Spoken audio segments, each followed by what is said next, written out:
start session 1. तो एक आपको मैंने पीडीएफ भेज दिया है. एक 5 minutes read everything. Initially at the initial stage अगर आप क्वेश्चंस को भी रीड कर लेते हो पहले चलेगा, but by the time you reach exam आपको हैबिट यही डालना है कि आरसी पहले पढ़ना है, क्वेश्चंस बाद में. And no, it does not work in this manner. अभी recently somebody was sharing tricks with me कि एक एक पैराग्राफ पढ़ के क्वेश्चंस देखे करो, क्या पता आंसर लग जाए. ऐसा नहीं होता बेटा. Don't do this in the exam. एक पैसेज पढ़ के क्वेश्चंस.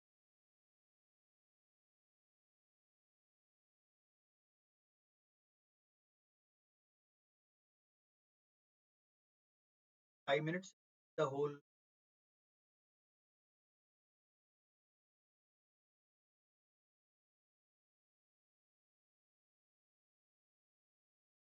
पीडीएफ है सबके में ऊपर होना चाहिए.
I had to do 2-3 things for reading full RC.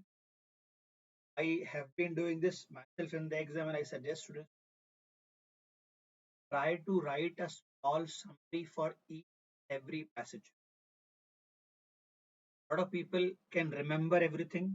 We are not those lot of people. We write something like if this passage is worth, let us say, 60 words. 60 words के आसपास है or 6 lines. You should be able to summarize this in 1 line. Not saying it should be complete sentence. It could be collection of words. It could be collection of diagrams. You should be able to summarize a graph in smaller version of it. While you are reading, you should start forming opinion. Passage किसके बारे में है? What kind of person has written the passage? Is it a passage written by a journalist? Is it a passage written by a researcher? Is it a passage written by a common person? What is the theme of the passage? Theme or as in main idea of the passage. ये सब चीजें पढ़ते पढ़ते करनी हो. Exam, अभी तो exam बहुत दूर है. हाउ डू आई डिसाइड मेरे को उतरना है कि नहीं पैसेज में? I read first 3-4 lines, 2-3 lines. I read last 2 lines in the exam, and then I read 1 or 2 questions. I read question किस बारे में है. Question में जैसे least likely to receive, least likely to agree, most likely to agree, which of the following will author disagree with. For these kind of questions, you have deeper understanding of the passage. Which one of the following is not the assumption made by the author? तो 4 में से एक not assumption, बाकी तीनों. So these kind of questions must have a overall understanding. अगर language easy है और question ऐसे हैं, I will give it a try.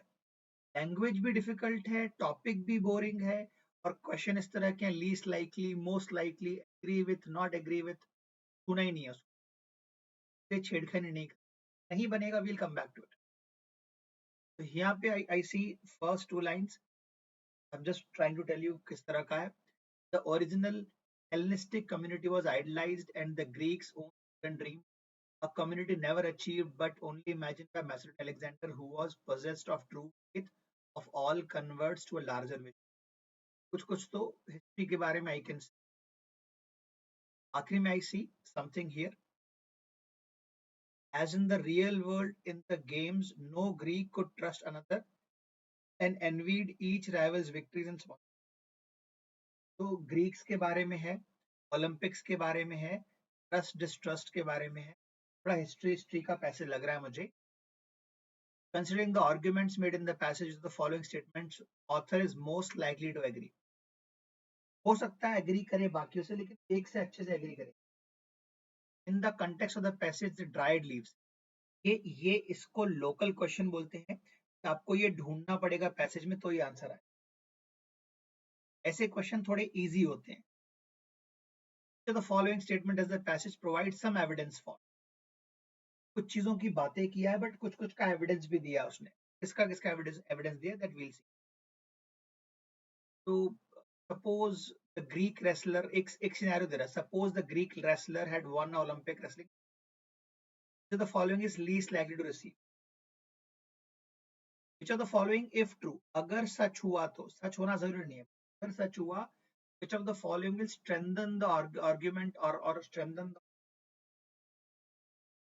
Olympic spirit? देखो फिर से the statement Olympic spirit was and so on. ये भी लोकल सवाल है, आपको इसके जाके ढूंढना पड़ेगा कहाँ का. तो ये वाला सवाल ओवरऑल अंडरस्टैंडिंग आपको चाहिए. You must able to capture all the essence of particular question. For this also किस चीज का एविडेंस दिया पूरा समझ में आना चाहिए. ये लोकल सवाल है. This also you must have the full understanding. So I will rate this as a moderate level passage. के बारे में है. थोड़े बहुत इजम्स आगे तो डिफिकल्ट हो जाएगा, थोड़ी फिलोसफी का डिफिकल्ट हो जाएगा. Otherwise looks like a moderate और इजी टू डू. अब क्वेश्चन ये है, do I need to have prior understanding of all these. क्या मेरे को पता होना चाहिए ग्रीक्स के बारे में, क्या मेरे को पता होना चाहिए मैसेडोनियन अलेक्जेंडर के बारे में, ओलंपियाड के बारे में. RCs are designed in such a manner, जो इन्फॉर्मेशन चाहिए वहीं रहेगी. Maybe you do not know meaning of some word, that is perfectly fine. उसके आगे पीछे पढ़ के मीनिंग आती है. I'll show you. I'll try to show that to you as well.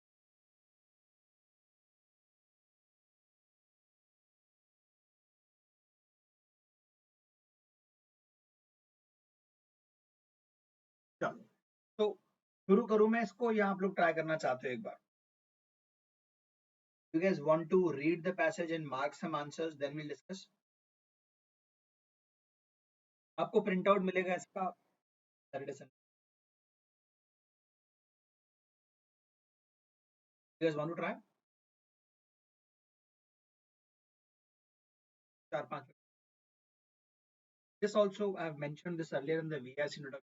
Usually 550 word का पैसेज होता है. 100 120 वर्ड्स का एक एक क्वेश्चन होता है. if I say 4 क्वेश्चंस का सेट है 400 and 550, तो विद इन 1000 वर्ड आपका पूरा आरसी खत्म हो जाएगा. तो कोई जरूरत नहीं है स्पीड रीडिंग करने की. There is one way to improve your focus. आपका जो पेन का टिप होता है या पेन का पीछे का हिस्सा होता है या उंगली होती है, you put it on the screen of the laptop and move it along. से फोकस बना रहता है. But don't try to force yourself to read faster. कुछ नहीं होता उससे. Speed reading in CAT is a myth. आगे ऐसे ऐसे पैसेज आपको मिलेंगे. You can't read more than 1 paragraph in 1 minute. Speed reading के चक्कर में मत पड़ना. डेंस पैसेज आते हैं आजकल कैट में. सर्च पेपर जर्नल्स के आर्टिकल्स आते हैं. न्यूज़पेपर्स के आर्टिकल नहीं आ रहे हैं कैट.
भी आंसर्स आ जाएं।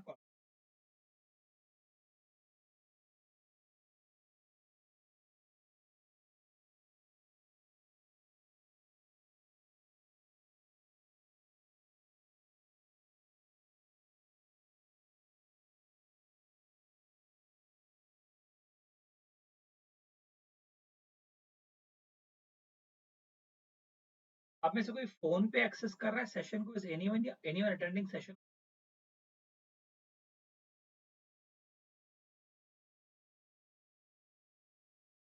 फोन पे देख रहा था मुझे पढ़ते में, तो जूम में किया थोड़ा सा।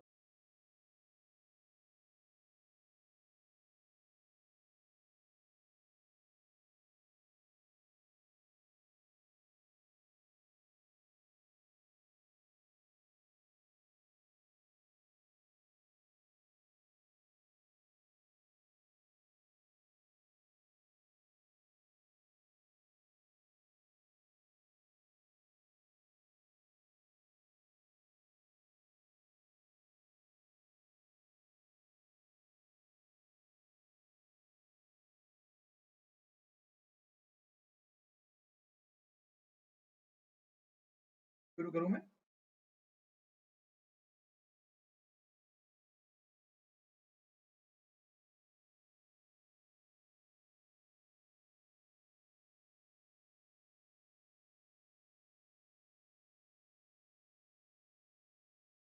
The original community was idealised. मेरे को नहीं पता व्हाट दिस कम्युनिटी, मामा के बाद कुछ बताएगा। The Greeks own golden dream, community है Hellenistic community, was Greek person's dream, Greek people, that was their dream.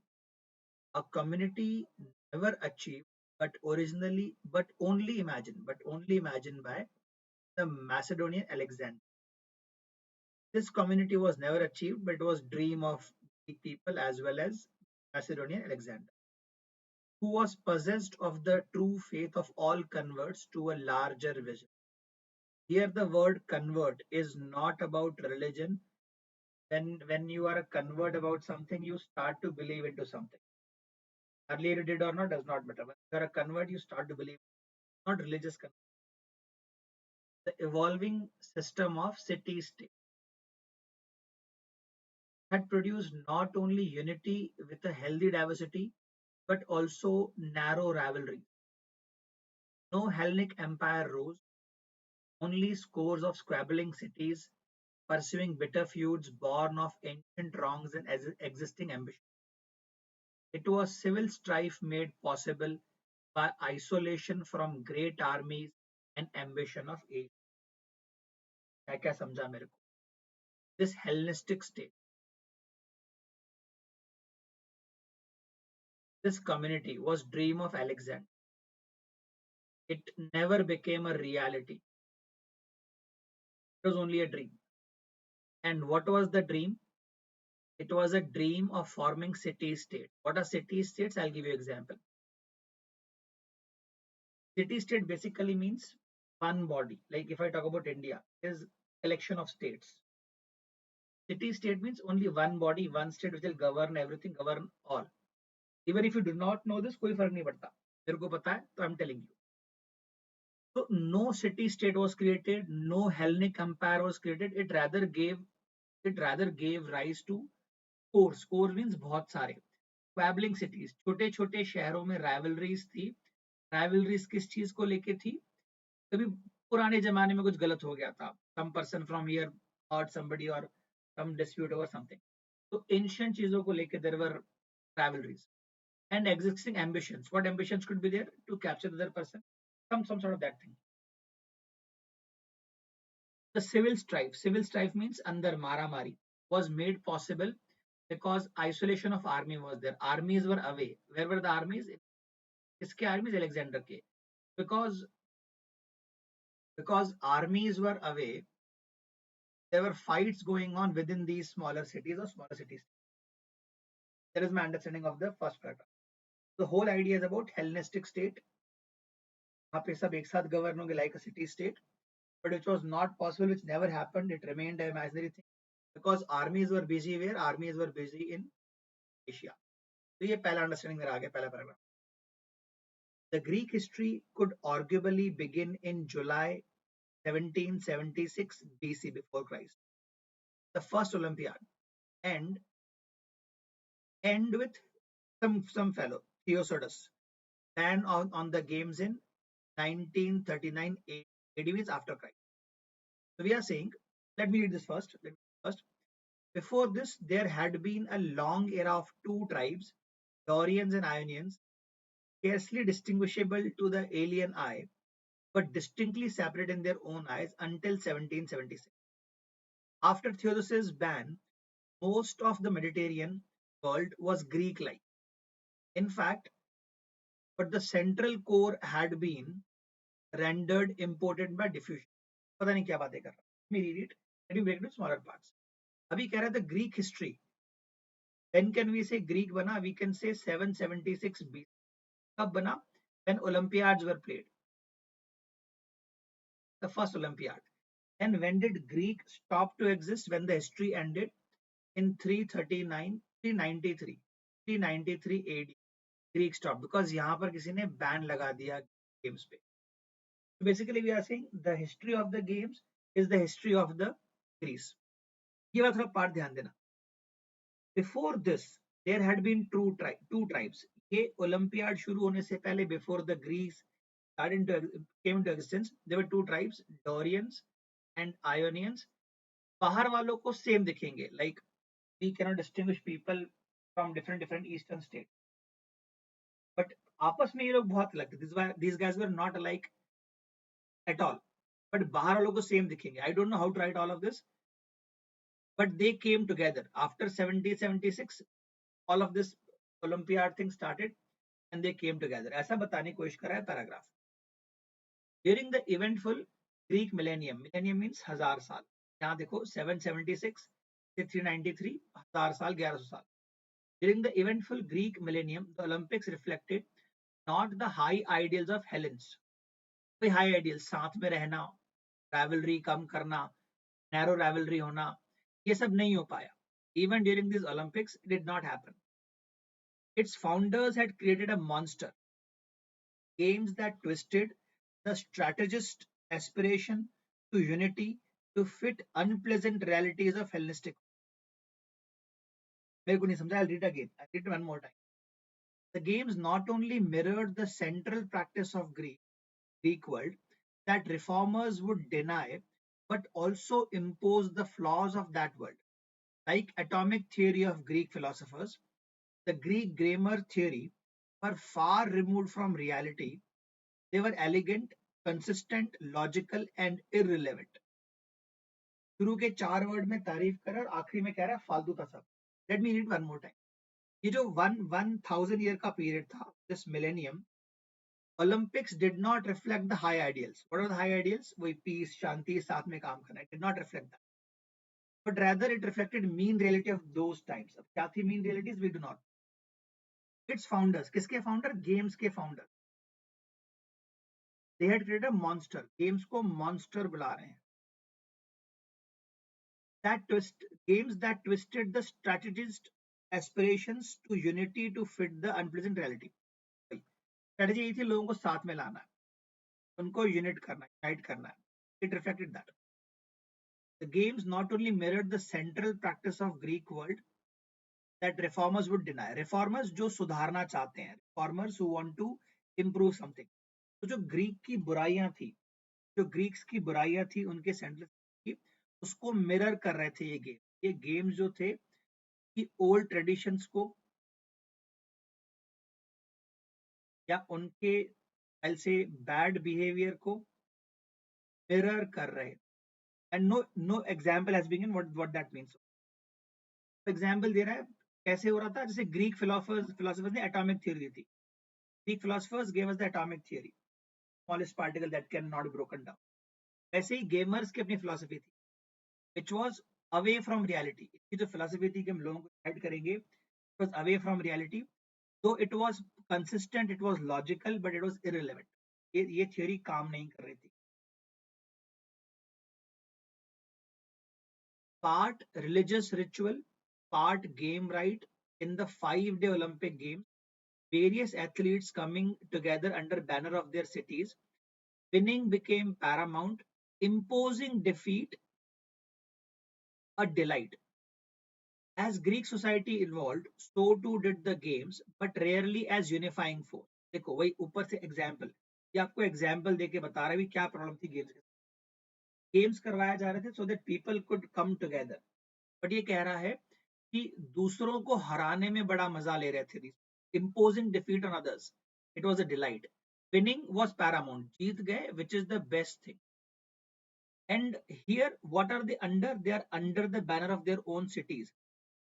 They are like, if I say, they are under the banner of their own city, not their state, not their cities. They're fighting for glory of their own city, not the whole Greece or whole cities. Athens supposedly competing for the laurel accomplishment in the name of idealism found that dried leaves changed into gold. We'll come back to this. क्या बोल रहा है? We'll come back to this. Athletes supposedly competing for laurel. Laurel मतलब कि वाहवाही, तारीफ के लिए लोग compete कर रहे थे. But rather than winning dried old leaves, they have started winning gold leaves. Each local police means city state, thought not to contribute to the grandeur of Greece. वही मैं आपसे कह रहा था, they are not fighting for Greece, but to achieve their own glory. As in the real world, in the games, no Greek could trust another, and each envied rivals' victories. भाई आपस में कोई trust नहीं है, there is no trust. They are all rivals, and there is feeling of envy as well. The Olympic spirit was not one of communal bliss. Communal bliss में साथ में सब खुश होते हैं, communal bliss. But bitter lasting competition institutionalized in game. मतलब ये game आने से कंपटीशन और बढ़ गया, एक उनको रीजन मिल गया compete करने के लिए. आई थिंक यहाँ से क्वेश्चन स्टार्ट हो रहे हैं. We are starting with questions. अभी मेरे को थोड़ा देख के बताओ फ्लो कैसा है पूरे पैसेज का. सबसे पहले उन्होंने एक आइडिया दिया हेलेनिस्टिक स्टेट का, which is city state. Everything is under one control, one group, one city. फिर नीचे शुरू कर रहे हैं ग्रीक हिस्ट्री. शुरू कहाँ से? भी ओलंपिक गेम से शुरू. डेट दिया हुआ है, उसके पहले दो ही ग्रुप थे, डोरियंस एंड आयोनियंस. जब ये गेम खत्म हुए, ग्रीस भी खत्म हुआ. History of Greece is ending there. ये क्या वर्ड यूज कर, सुनना. After Theodosius ban, most of the Mediterranean world was Greek like. Greek जैसा हो गया. ग्रीक जैसा मतलब छोटे टुकड़े हो गए. But the central core had been rendered important by diffusion. लिखा हुआ वहां पे. तो एग्जाम्पल दे रहा है, गेम्स कब शुरू हुए, कब खत्म हुए, गेम्स के पीछे आइडिया क्या था. This paragraph, fourth paragraph is telling us games के पीछे आइडिया क्या था. यूनाइट करने का आइडिया था, बट ये हुआ नहीं. जो ग्रीक्स की बुराइयां थी, रिफॉर्मर सुधारना चाहते थे, वो नहीं सुधरे इन game. This people did not come together. और जो गेम्स की थियोरी थी, it was as flawed as some other theory. It was consistent, logical, but it was irrelevant. और आखिरी में ये जो गेम्स थे, they were religious in nature, they were game as well. मतलब दो नेचर है गेम के, रिलीजियस नेचर भी और गेम का नेचर भी है. और they were all fighting with each other in the name of their own cities, not for the glory. ये सब मुझे अब तक समझ में आया. छोटे छोटे आप देखो राइट साइड डिस्क्रिप्शंस, एक एक दो दो वर्ड, तीन तीन वर्ड डायग्राम के form. Let me read the question. आपके क्या आंसर है इसमें? Comment A B C D. What answer have you got? A B C D comment. Chat में कमेंट कर दो, I will be able to read.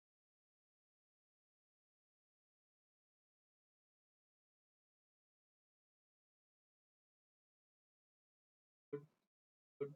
और others? Very good.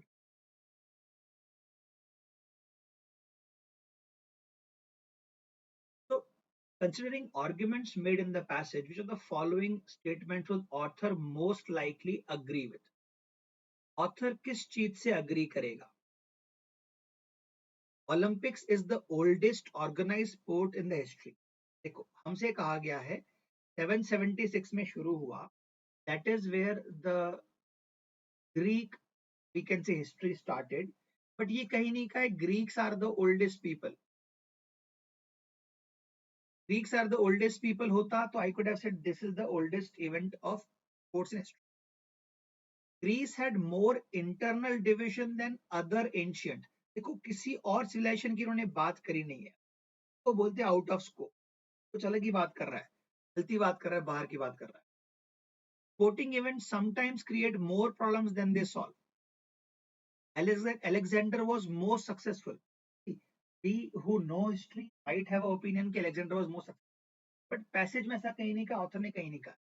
Author ने ये कहा कि उसकी आर्मीज एशिया में फाइट करी. There was only one mention of Alexander's military part. So D is out of scope. B is out of scope. A के बारे में we are not even sure कि oldest civilization है कि नहीं है. We cannot say oldest sporting event है कि नहीं है. Only thing we can be sure of is C. So we have eliminated A, B and D. We have eliminated. हमने A को, B को और D को eliminate करके कहा C सही है. एक बार समझते हैं C क्या बोल रहा है. Sporting events sometimes create more problems. Can I say out of the 4 paragraphs, 3 paragraph में स्पोर्टिंग इवेंट की बात हो रही है. सेकंड पैराग्राफ सेज ये ओलंपियाड शुरू कब हुआ. थर्ड पैराग्राफ सेज इतने सारे प्रॉब्लम्स थे जो ग्रीक में सच में प्रॉब्लम्स थे, वो प्रॉब्लम उनके स्पोर्ट्स में दिखने लगे. That is what third paragraph says. Reformers इनको सुधारना चाहते फिर भी सुधार पाए. और आखिरी में कह ही रहा है कि these people should be fighting for the grandeur of Greece, but they were fighting for their own cities. बेटा the most relevant answer is C. A, we are not sure ये oldest civilization है, oldest games है, नहीं. D, Alexander was the greatest hero, we can't say that, passage में कहीं नहीं बोला है. B, ग्रीस में divisions थे internal, बाकियों में नहीं है, ये कब बोला. Second one, give it a try.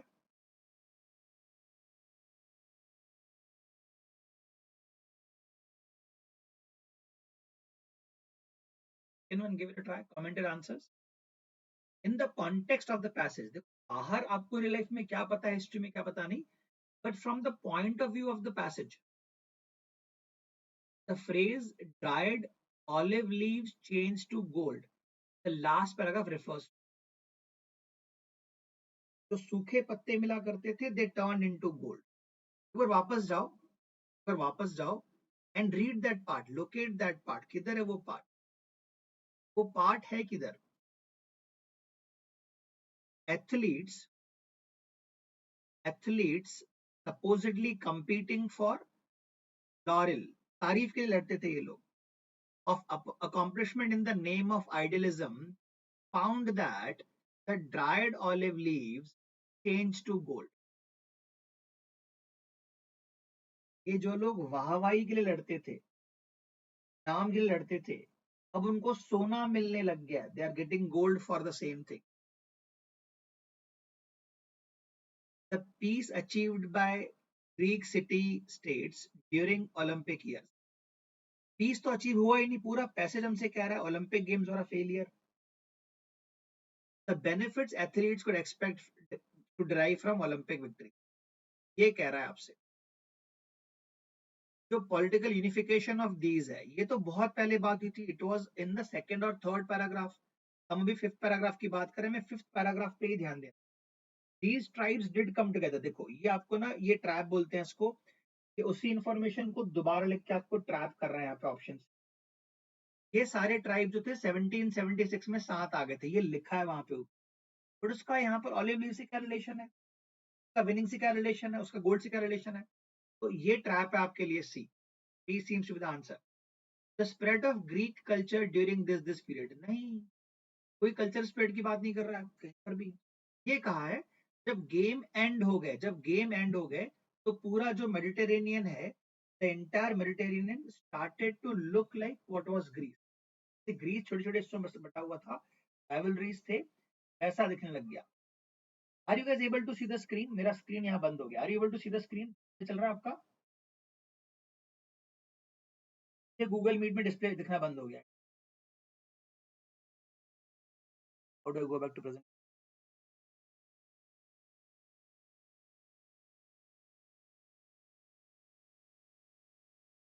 आगे बढ़ते हैं.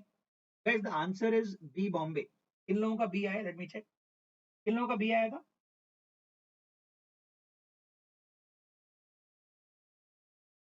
2 लोगों का, 3 लोगों का, okay, good, very good. Third one, which of the following statement does the passage provide some evidence or explanation? इनमें से किनके लिए ऑथर ने एक्सप्लेनेशन दिया या एविडेंस दिया है?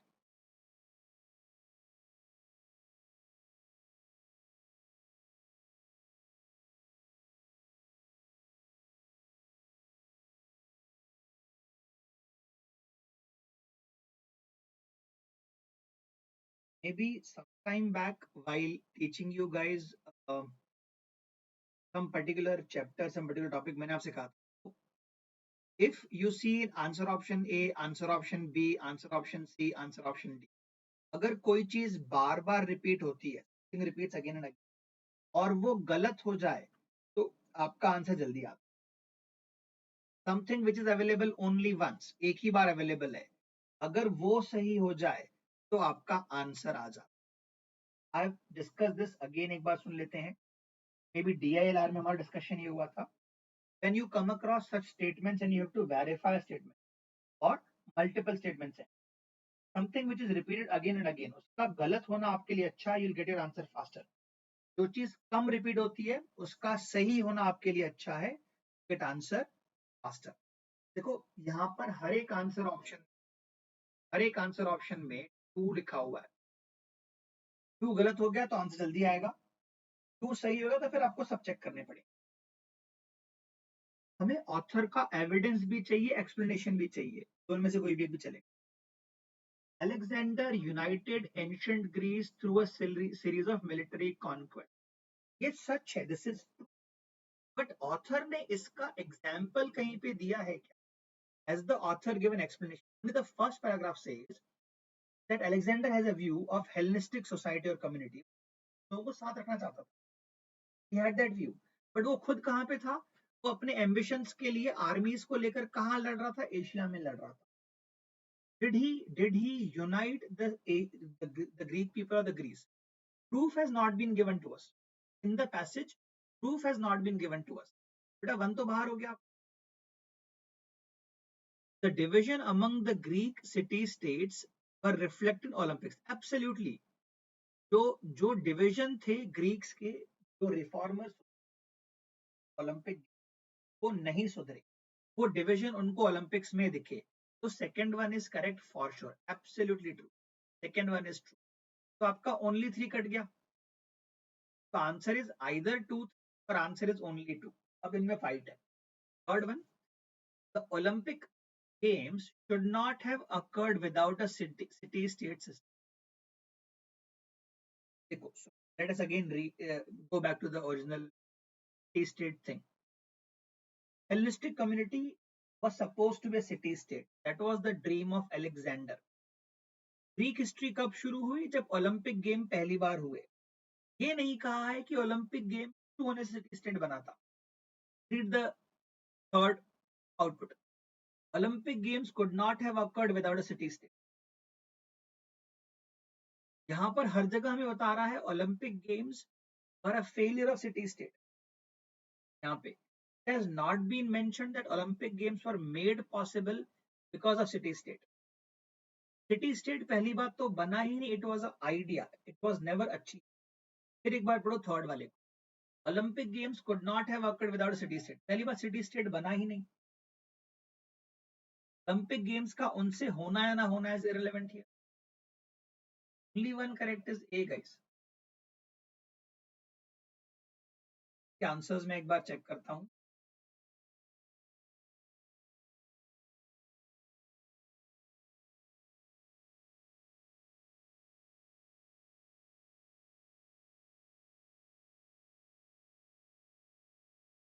Two people have answered D.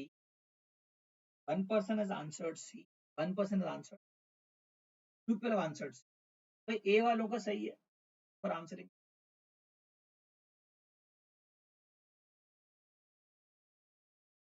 Fourth one. Suppose that a Greek wrestler had just won Olympic wrestling contest. Which of the following rewards would he have least likely to receive? में से उन्हें कौन सी चीज नहीं मिल सकती? Olympic game अभी अभी wrestler ने जीता है. तो again, this answer must be from perspective of the passion or information in passion. A sense of pleasure in defeating opponent. बिल्कुल कहा था उन्होंने, जीतोगे तो खुशी होगी, दूसरे को हराओगे फिर डिलाइट मिलेगा, सब बोला है ऊपर. इम्पोजिंग डिफीट, हरा देना, इम्पोज करना defeat, was delight. Grant of land in his own city state. पूछ रहा है इनमें से क्या चीज नहीं हो सकती. Can you represent your own, वहां पे रूलर वहां का बॉडी ऑफ अब पॉलिटिकल ऑफिस इन ओन, खुद के सिटी स्टेट में हो सकता है, we do not know for sure. A monetary price from another city state, ये गड़बड़ है.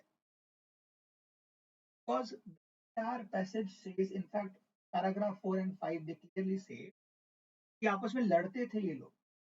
They felt pride in that. They felt envy of others. ये देखो यहाँ पर मैंने समरी जहाँ करी है कि जो आप समरी करोगे it will remain in your brain, तो रिमेंबर कर पाओगे. समरी करो चीजों. They did not trust each other. Winning was the best outcome and they were all rivals of each other. एक सिटी का भी नाम ले, they were fighting for their cities, not for their. तो दूसरा सिटी स्टेट उनको पैसे क्यों देगा, जमीन क्यों देगा, कुछ और क्यों देगा. What is least likely? The monetary price from another city. तो आप लोग बनाओ इसको. Fifth question you guys try.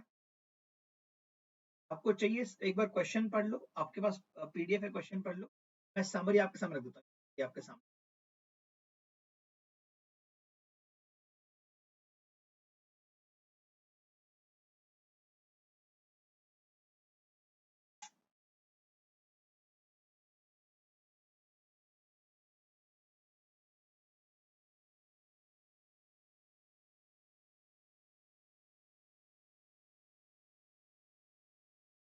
I keep on telling, tab का बहुत बड़ा ज्यादा रोल नहीं,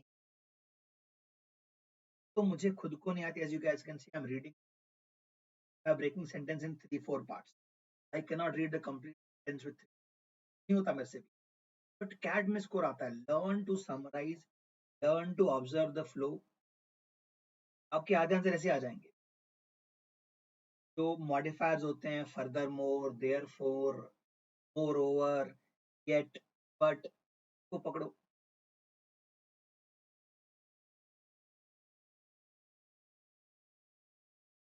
What answer do you have for the fifth?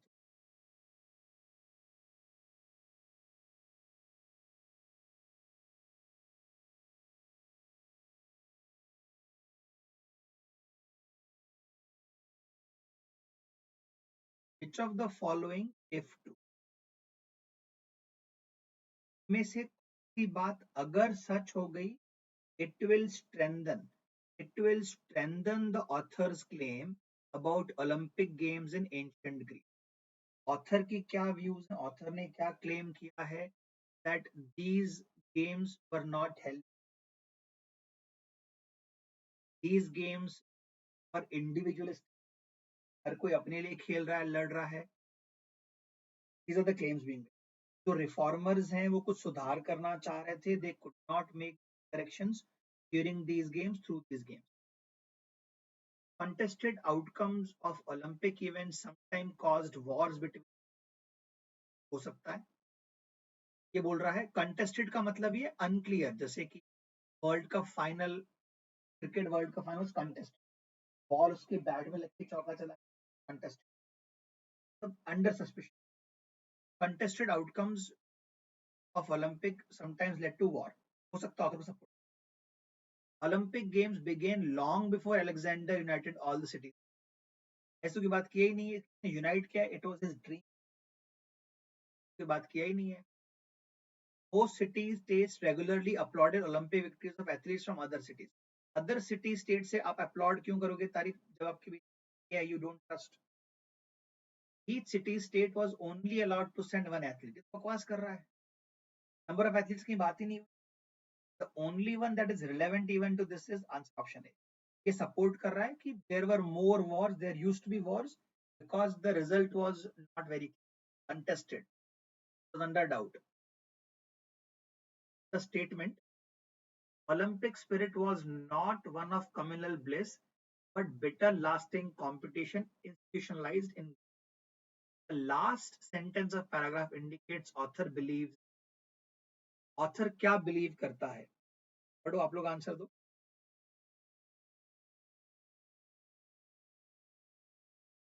If there is bitterness between two peoples, दो ग्रुप्स के बीच में, it might end some. But if I give them a reason to continue on fighting, I'm institutionalizing it. उन्हें एक institution के form में दे रहा हूँ, चलो लड़ते रहो तुम लोग. Good, good. Some answers have been more people.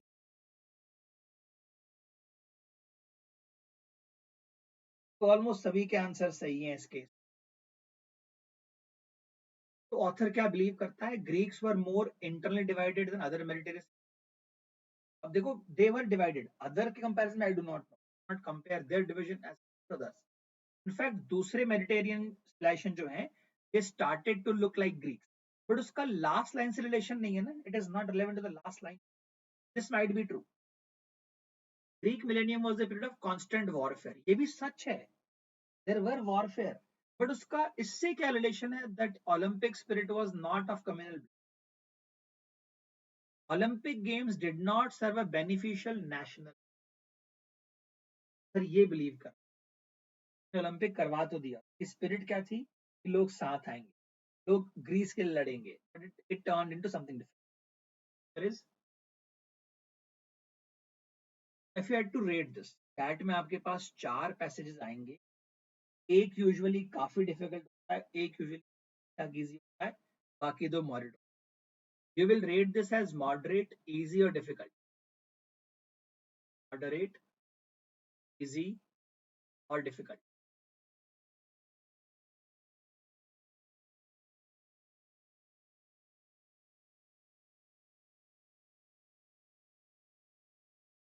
तो GMAT वाले एक नंबर असाइन करते हैं when they publish RCs. This has been ranged as 4700. Moderate से एक लेवल ऊपर उन्होंने रेट. तो बेटा एक 5-6 मिनट इस पूरा पढ़ लो. Now this looks like a 600 word RC. 600 word के आसपास है. Then some question. So the following statement is not false. Not false means, supposing that a pilot rimland something हुआ है, बड़े बड़े सेंटेंसेस हैं. ऑप्शंस कितने बड़े हैं आप ये देखो. It happens. ऑप्शंस भी आपको ऐसा लगेगा 3-3 लाइन के ऑप्शंस.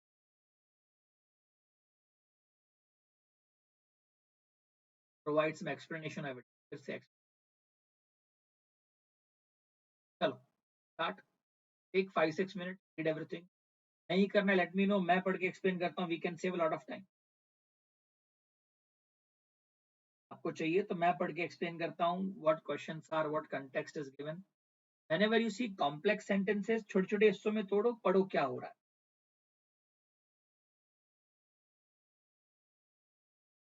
पिछला वाला जो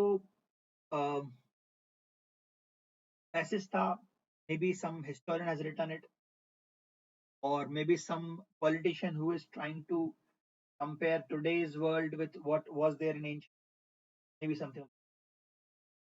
अभी का देखो क्या गिवन है.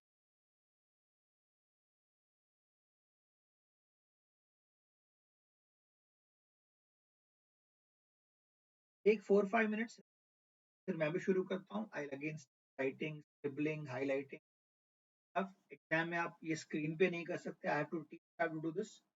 बाकी my main focus will be on summary. The larger paragraph here, maybe I will need 2 lines of summary. The small paragraph here, maybe I will need 1 line of summary, but it should be able to capture everything. I have been doing this since day one, since I started appearing. पूरा paragraph किसी को याद नहीं होता. Nobody remembers all 600 words. In fact कई बार वापस जाना पड़ता है. What is the author not trying to say? So the following assumption is the author not made. The following inferences cannot be drawn. तो वापस जाना पड़ता है कई बार. For that, summary is very good. या जैसे this phrase used means, I know वो phrase किधर यूज हुआ है, वो समरी में कहीं I can go back and read faster और locate it faster. For reading you use your own PDF.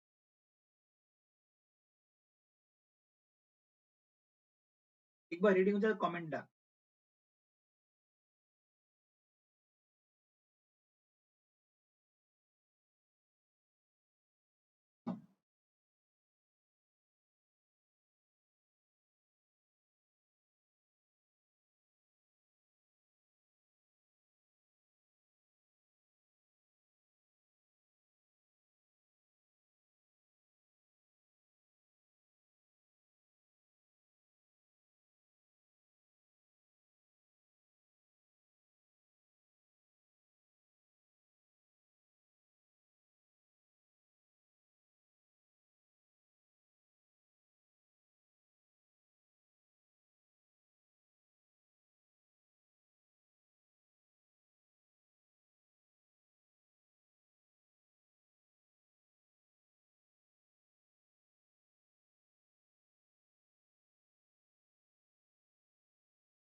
How many of you are done with the reading part?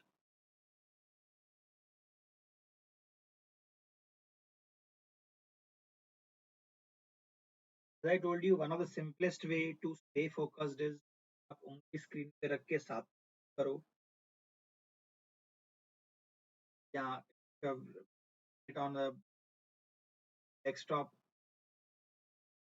Pointer रख लो, pencil pen का reverse, you will stay focused. Deliberately fast पढ़ने की कोशिश मत करो, you will miss information if I गलत आएंगे।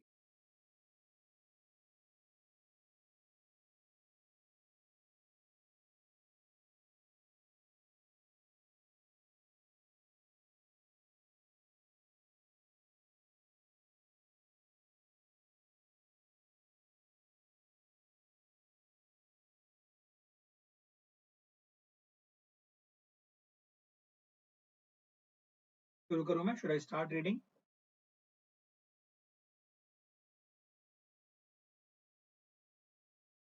Again, you and I do not need to have prior knowledge of the subject को रीडिंग करने के। That is not कि आपको सब्जेक्ट याद रहेगा, कंटेंट याद। That is that you don't panic in the exam, एकदम सब नया नया ना लगे। I have no habit of reading GDP or some but exam में अगर तो पैनिक ना कहते पढ़ते रहो, अलग अलग वैरायटी के पढ़ते। The person who with inner conviction loathes stealing, killing, and assault may find himself performing these acts with relative ease when commanded by authority. Behavior that is unthinkable in an individual who is acting of his own volition may be executed without hesitation when carried out under order. An act carried out under command is psychologically of a profoundly different character than the spontaneous act. तो मेरे को दिखा information बार बार same information. पहले sentence में कह रहे हैं कि some person is inner belief, the person lose means hates what, stealing, killing, assault. लेकिन अगर ऑर्डर मिलेगा तो वी विल डू, ऑर्डर मिलेगा, look at this, find performing these acts with relative ease, with ease, आराम से, not आराम से, relative ease. अगर खुद से करने होते तो नहीं करता, बट ऑर्डर तो I do it. The behavior is unthinkable and so on, so फिर से सेम बातें कर रहा है। So same example has been given again. This example is same as the first two lines, so it makes no sense to read it or keep it in focus. An act carried out under command is psychologically of a profoundly different nature. मतलब these two are two different acts, they are not the same. When you are under command, you are doing it, it is not same as you doing it yourself. So basically कहीं ना कहीं psychology की बात कर रहा है और command लेने देने की बात। Important task from standpoint of psychological study of obedience is, देखो पहली बात तो ये दो बार कॉमा क्यों दिया हुआ है, लैंग्वेज समझना। सेंटेंस ही है, the important task is to be able to take conceptions of so on. तो पूरा सेंटेंस यहां से द इंपॉर्टेंट टास्क है, बीच में एक्स्ट्रा इंफॉर्मेशन ऐड किया। Important task from psychologies point view, psychology is to be able to take conceptions of authority and translate them into personal experience. आप लोग अभी सुन पा रहे हो, देख पा रहे हो स्क्रीन को? Is it able to? Hello? Hello?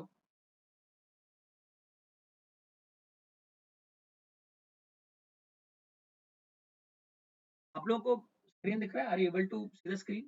Screen was off. Are you able to see the screen?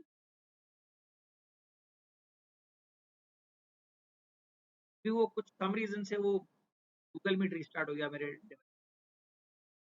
One word कहाँ था?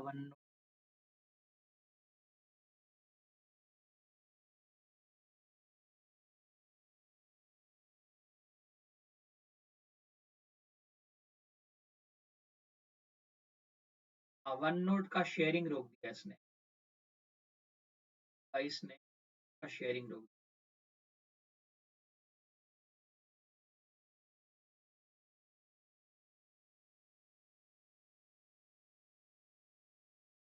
I'll do one thing. I'll share the entire screen. I think you'll be able to see the entire screen.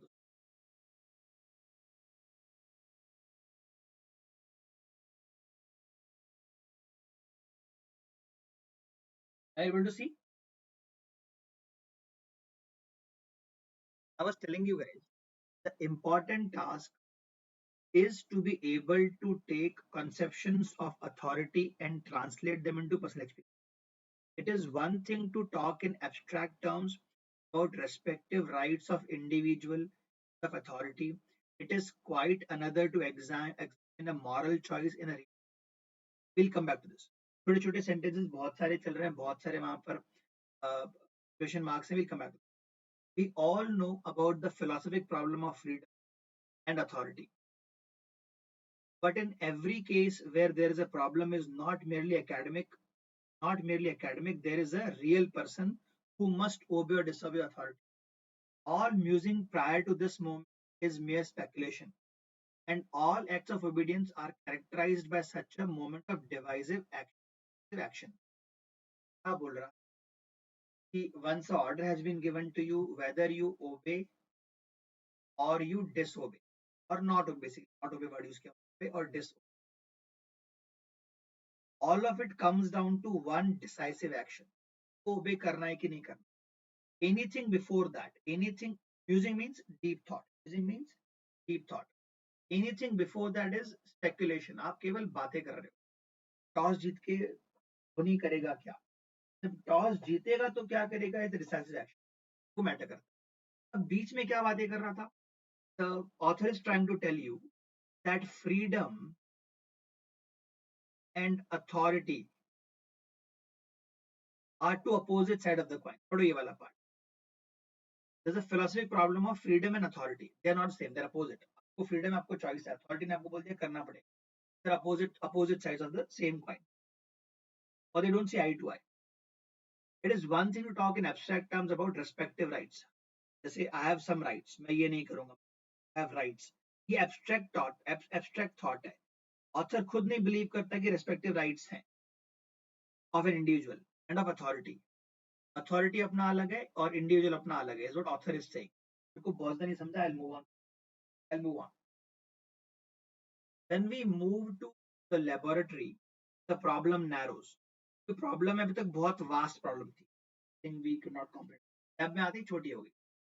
If an experimenter tells a subject to act with increasing severity against another person, under what condition will subject comply? Under what condition will he disobey? वही बातें हो रही हैं फिर से. When you bring everything down to lab के बाहर हो सकता है कुछ और condition, बट अंदर में वो पर्सन हाँ करेगा या नहीं करेगा और किस डिग्री पे जाकर वो डिसोबे करेगा. To what degree? अब उसको सिवियर होने बोलोगे अगेंस्ट अदर पर्सन, पीटने बोलोगे सिवियर होने करेगा, but to what degree and when will the person break और disobey. The laboratory problem is vivid. Vivid एकदम clear, intense and real. It is not something apart from life. ये कह रहा है जो लैब में आप देख रहे हो ये लाइफ से दूर नहीं है. It is not apart from life but carries an extreme and very logical conclusion. Certain trends inherent in ordinary functioning of social. तो लैब में आप देख रहे हो वो लाइफ में आप देखते हो वो आप सोशल वर्ल्ड में भी देखते हो. What you're seeing in the lab, the experiment that you're seeing, you see the same thing in life, you see social world. The question arises as to whether there is any connection between what we have studied in laboratory and the forms of evidence we have so often deplored throughout history. अब क्या बोल रहा है? The question, what exactly is the question? जो आप lab में देख रहे हो और जो हिस्ट्री में हुआ, deplore means hate, deplore don't like, look down on something we deplore in history. तो देखो probably I'm going off the rails here. ये probably वो सब क्रिकेटर वाली बातें कर रहा है जहां पर आर्मी से कुछ करने का था उनको. तो जो लैब में करने कहा जा रहा है, is it on the same lines जो हिस्ट्री में हुआ or is it not on the same lines? फिर से the question arises as to whether there is any connection between what we have studied. तो आप लैब में पढ़ रहे हो और जो हिस्ट्री में देखा है हमें जो हम हेट करते हैं पसंद नहीं, क्या ये चीजें कनेक्टेड हैं या? The differences in two situations are of course enormous. Yet the difference in the scale, number, political context may be relatively unimportant. क्या बोल रहा है? लैब में और रियल लाइफ में हिस्ट्री में फर्क है. क्या फर्क है? स्केल का. यहाँ पे आपके पास हो सकता है एक सब्जेक्ट हो, दो हो, तीन हो, यहाँ पर हजारों की फोर्स होती, तो स्केल अलग अलग है. दूसरा ये पॉलिटिकली होता है. It is political in nature. यहाँ पर पॉलिटिक्स नहीं. ये डिफरेंसेस हैं, ये डिफरेंसेस बड़े हैं लेकिन ये अनइम्पॉर्टेंट है. क्यों? हम क्या स्टडी कर रहे हैं? हम बंदे की ओबीडियंस स्टडी कर रहे हैं. Studying obedience. तो हिस्ट्री में भी उसने माना, यहाँ पे भी उसने पर्सन ने फैक्ट किए. As long as the essential features are retain. ये फीचर्स भी ओबीडियंस वाले कब टूटेगा कब एक्सेप्ट यार मेंट. और पैराग्राफ है देखो, और दो पैराग्राफ है बड़े बड़े. To the degree that an absence of compulsion is present, obedience is colored by cooperative mood. देखो यहाँ पे सेंटेंस को तोड़ा है. To the degree that threat of force or punishment against the person is intimidated, so obedience is compelled by fear. ये दो चीजों को कंपेयर कर रहा है, दो चीजों के बारे में बात कर. जो ओबीडियंस होती है वो कोऑपरेटिव मूड की होती है, खुद से बंदा करना चाहता है. कब खुद से करना चाहता है? when there is no compulsion, when there is absence of compulsion. अगर आपके ऊपर कोई कंपल्शन नहीं डाल रहा है, you are still doing it. That means you are doing through cooperative mood. Cooperative mood. लेकिन अगर आपके ऊपर पनिशमेंट है, सर पे तलवार रखी हुई है, then you are compelled to do it by fear.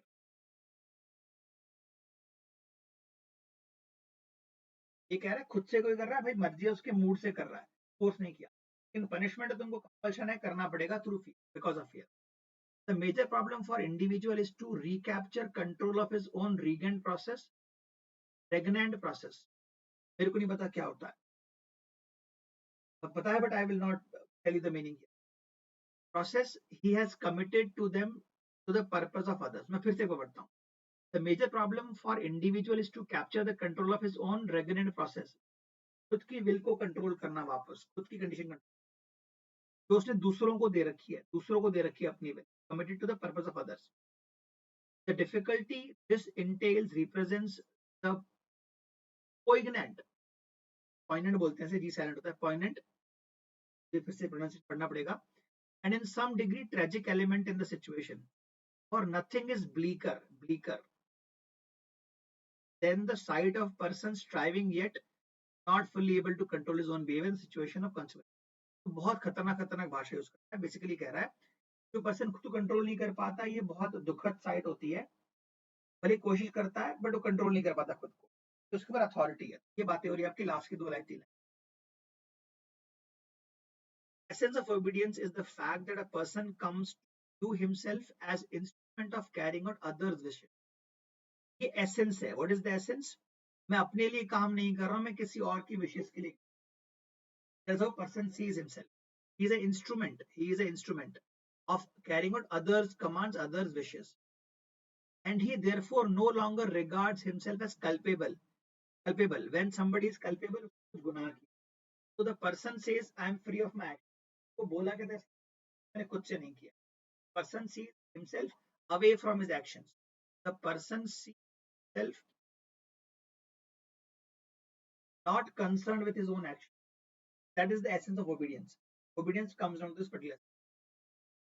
Once the critical shift of this viewpoint has occurred, all of essential features of obedience, the adjustment of thought, the freedom to engage in cruel behavior, and types of justifications experienced by the person, essentially similar whether they occur in psychological laboratory or in battlefield। तो कह रहे battlefield हो चाहे laboratory में हो, follow. तो ये कह रहा है इस पॉइंट पे जब पर्सन ने कह दिया आई एम नॉट माई, उसके बाद जो सारे रजिस्टर से बंद हो जाते हैं, सारे जस्टिफिकेशन जो होते हैं वो बंद हो जाते हैं। मैं रीजन दूंगा नहीं, मैं क्यों दूंगा, तो बोला गया था। और जो क्रूअल बिहेवियर होता है लैब में हो चाहे रियल लाइफ में, ये सब फॉलो करेगा इसके। That point has been read to obedient to, मैं तो करूँ। The question of generality therefore is not resolved by enumerating all manifest differences। enumerating मतलब कि लिस्ट करना, नंबर करके पॉइंट लिस्ट करना। The question of generality therefore is not resolved by enumerating all of the manifest differences between psychological laboratory and other situations। ये कह रहा है उनको लिस्ट करके कुछ नहीं होगा, but carefully constructing a situation that captures essence of obedience। A situation, example there, a situation in which a person gives himself over to authority and no longer views himself as the cause of his own act। तो basically जो आखिरी line में कहा ये उस सबके examples दे रहा है, ये आपको एंड करके बता रहा है पर्सन अपने एक्शन में बिलीव नहीं, Karma will not come for, मेरे को तो करने का। तो थोड़ा सा एक आधा क्वेश्चन ट्राई करते हैं। अब मुझे बताओ, इतना बड़ा पैसेज है, आराम से 600 600 वर्ड का होगा। ये देखो, आपने हर एक चीज को 8 8 10 10 वर्ड में, एक 2 2 लाइन में कॉम्प्रिहेंड करने की कोशिश करी। मैं ऊपर समझाता, जो चीज ऑथर, जो पर्सन को हेट करता है, स्टीलिंग, किलिंग, असॉल्ट, वो ऑर्डर देने पे करेगा और ईज के साथ में करेगा। That is summary of first paragraph. अब ये सब ओबे और डिसोबे के बीच कंपैरिजन चल रहा है, फ्रीडम और अथॉरिटी के बीच कंपैरिजन चल रहा है, लैब में एक्सपेरिमेंट हो रहे हैं, लैब में जो एक्सपेरिमेंट हो रहे हैं they represent real life, they represent social work, social world, और जो पर्सन है वो कब तक ओबे करे, कब तक डिसोबे करेगा, उसकी सिवियरिटी कब तक होगी, सब डिस्कस। मैंने इधर भी रीड कर लिया, I read the passage, I have summarised as well. ये समरी आपको याद दिलाएगी आपने क्या पढ़ा। जो लैब है, आप क्वेश्चन के आंसर कर रहे हैं, जो लैब है और जो हिस्ट्री में हमने एक्ट देखे हैं, आर दे कनेक्टेड और नॉट, उनमें फर्क है। स्केल बहुत बड़ी थी हिस्ट्री में, पॉलिटिकल रीजन थे वहां पे, बट ओबीडियंस के मामले में ये मैटर नहीं करता। 2 लोगों, 4 लोगों या 1000 लोगों की ओबीडियंट है या नहीं मैटर। फिर हमने यहाँ पर पढ़ा था, अगर कोई अपने मन से करता है तो कोऑपरेटिव मूड से कर रहा है, देयर इज नो कंपल्शन, और पनिशमेंट है तो फियर से कंपेल रहा है, इसलिए। Last paragraph is about I am not my own act. पूरी थीम उसके अलग अलग बिहेवियर के एग्जाम्पल दिए हुए हैं और रीजन दिए हुए हैं। चलो भैया, पहले वाले का आंसर तो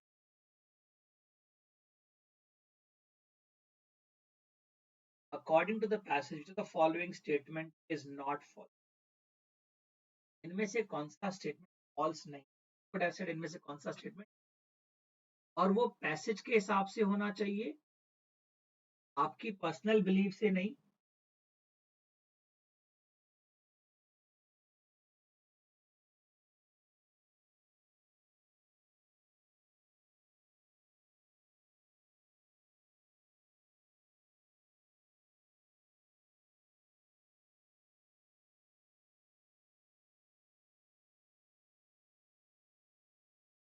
According to passage of the following is, people will never commit acts they judge to be wrong. People will always obey those who are in position of authority. Obedience is not an important subject because it affects a very limited number of. It is possible to study obedience to laboratory. अपना बायस नहीं लाना यहाँ पे। First one says, लोग ऐसा काम कभी नहीं करेंगे जो उनके मन में गलत। तो पहला पैराग्राफ शुरू यहीं से हो रहा है, जो उनके मन में गलत है, then also people will do it because they were told to do so. पहला तो फॉल्स है। People will always obey those who are in position of authority. Second paragraph में, थर्ड पैराग्राफ में डिसोबे करने की बात भी की, जो कब जाकर डिसोबे करेंगे, किस लिमिट तक वेट करेंगे, उसका डिस्कशन हुआ है वहां पे। डिसोबे भी होंगे, और obedience affects very limited people, ये तो बात ही नहीं हुई है। स्केल की बात हुई, पॉलिटिकल सिनेरियो की बात हुई है, हिस्ट्री की बात हुई है। तो स्केल बड़ी भी हो सकती, छोटी भी हो सकती है। It's not about the scale. Only one true that is, only statement that seems true is the last. It is possible to study evidence through laboratory. वो सेकंड पैराग्राफ, थर्ड पैराग्राफ यही बोल रहा है, लैब में whatever is studied reflects real life social world, and then we are comparing experiment in lab with the actual historical events. Lab or experiment can help. Suppose that a pilot in Rimland Air Force initially contests an order. Contest मतलब goes against it, challenges it, in order to bomb a city, but eventually agrees to carry it out willingly. मर्जी से बोलता है ठीक है मैं कर देता हूँ. How would this scenario affect author's view on obedience to authority? Author का जो view है तो obedience to authority, उस पे कैसे फर्क? It would support author's view. It would contradict author's view. It would support author's view only if it could be shown that pilot had a history of carrying out orders that it did not support. It would contradict author's view only if it could show the pilot had a history of refusing to carry out such orders.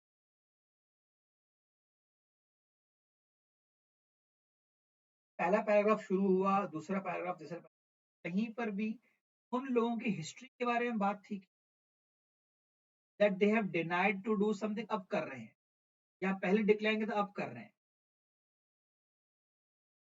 नहीं करना चाहते थे, their thought was we will not do. तो बेटा जो second में जो third और फोर्थ है, क्या क्या आ रहा है यहाँ पे, it could shown that pilot had carried out, pilot ने ये सब पहले किया था अब मना। ऑथर के व्यू में तो ये है नहीं, ऑथर के बारे में ओबीडियंस और डिसोबीडियंस के बारे में।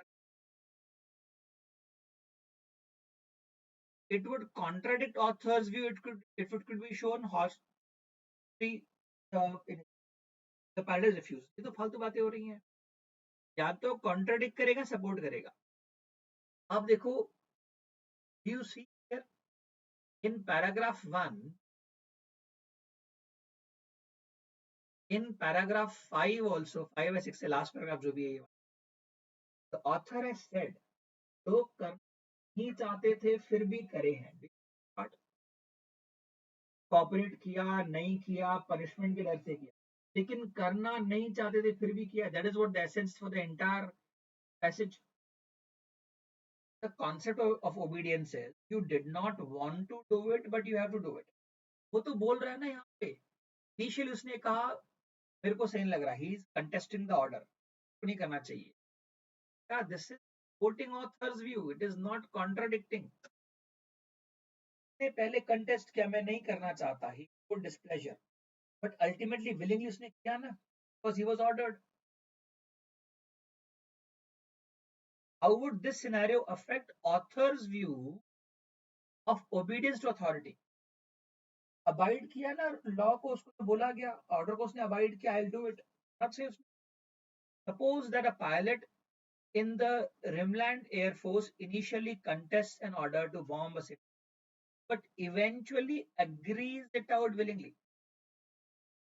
Ultimately ये क्या बोल रहा है पैराग्राफ नंबर 5-6 जो भी पैराग्राफ है ये वाला, एक पॉइंट के बाद लोग खुद को और अपने एक्शन को रिलेट कर, those are not my actions, I was told to do.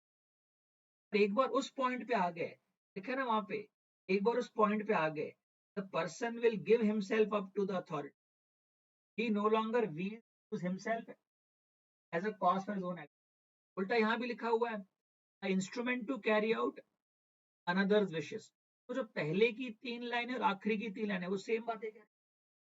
Person starts to view himself as the, I'll say as an instrument to carry out others wishes, others dreams. It perfectly fits well with what author is saying. A, it supports author's view. पर answer चाहिए. तो has anyone said B? दो लोगों ने B कहा है. अच्छा second question आप स्किप कर दोगे, that is fine.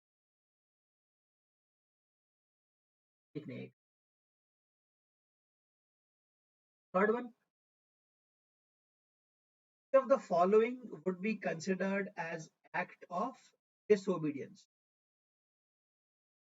As this term is used in the statement, all musings prior to this moment are is mere speculation, and all acts of disobedience are characterized by such a moment of decisive act. Wait, the moment that you have to, इनमें से कौन सा disobedience दिखा? Obedience.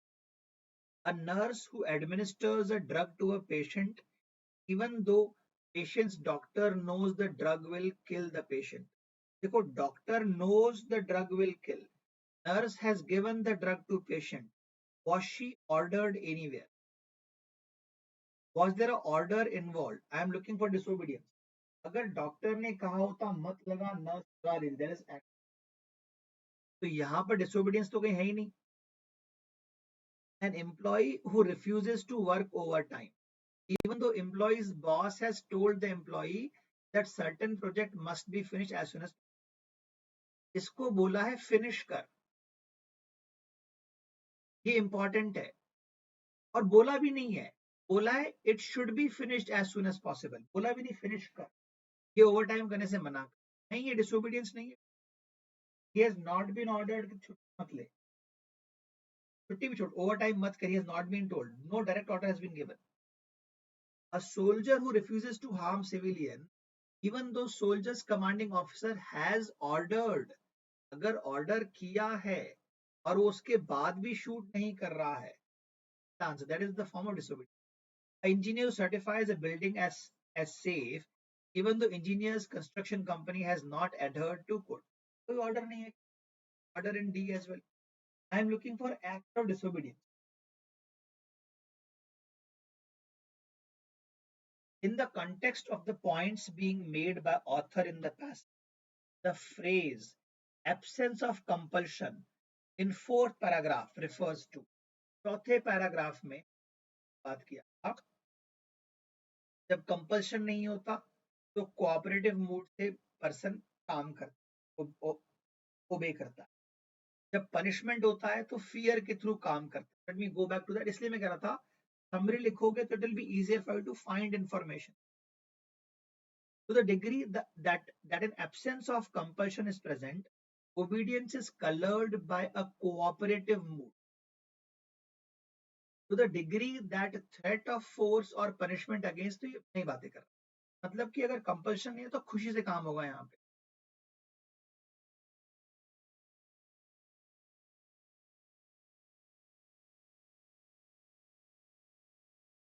The lack of punishment in psychological experiment की बात तो करनी है, रियल लाइफ की बात भी हो सकती है।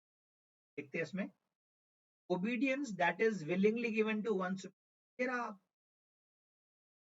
आप कोऑपरेट कर रहे हो, मतलब आप बिना किसी टेंशन के अपने सुपीरियर को सपोर्ट कर रहे हो।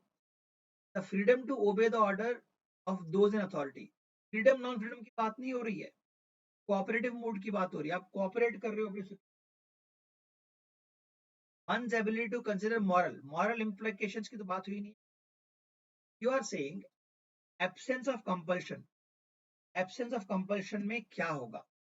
अगर कंपल्शन है तो आप क्या करोगे? अपने मूड से कोऑपरेट करो, लिखा है कोऑपरेशन हैपेंस थ्रू, अपने मन से कोऑपरेट करो। That is what second says, obedience that is willingly given to one superior, आप अपनी मर्जी से आप अपने को support, there is no compulsion over you. देखो ऑप्शन डी मोरालिटी की बात कर रहा है, मोरालिटी की बात ऊपर उस पैराग्राफ में कहीं पर की बात। ऑप्शन ए कह रहा है lack of punishment in psychological. अब फोर्थ पैराग्राफ में एक्सपेरिमेंट की बात नहीं चल रही है।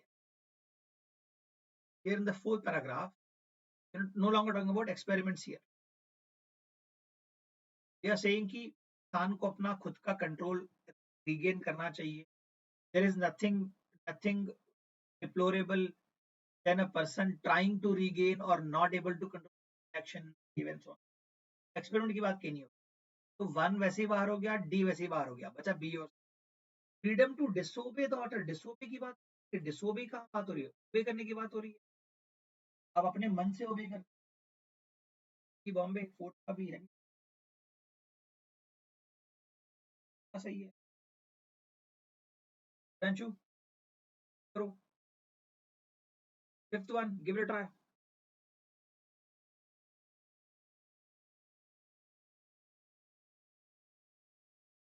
Of the following would serve most weaken the author's claim, the passage about obedience to authority।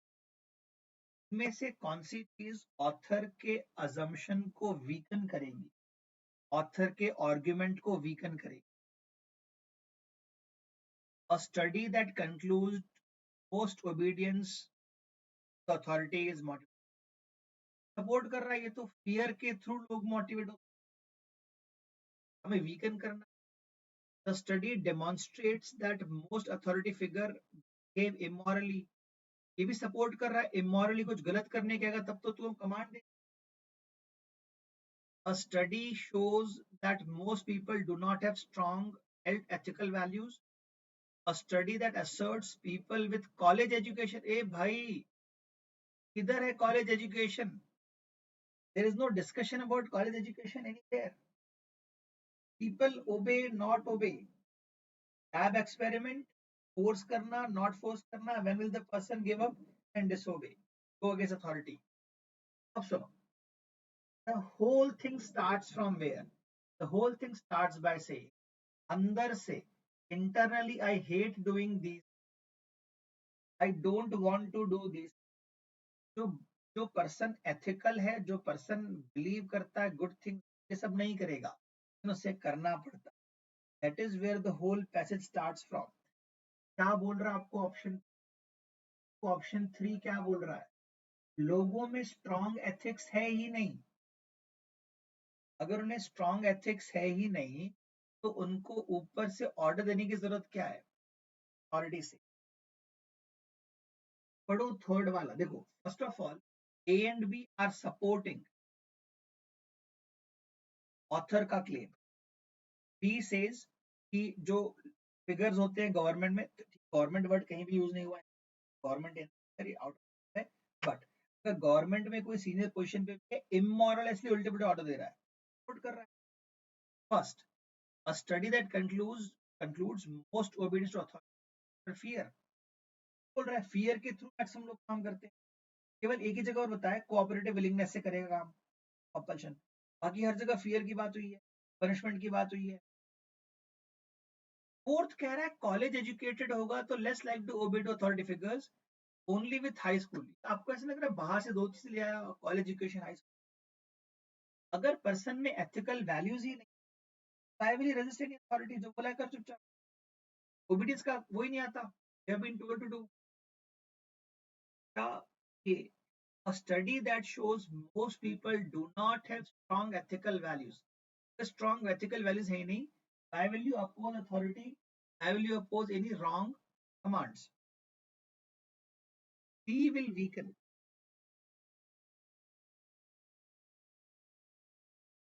बोलिए sir.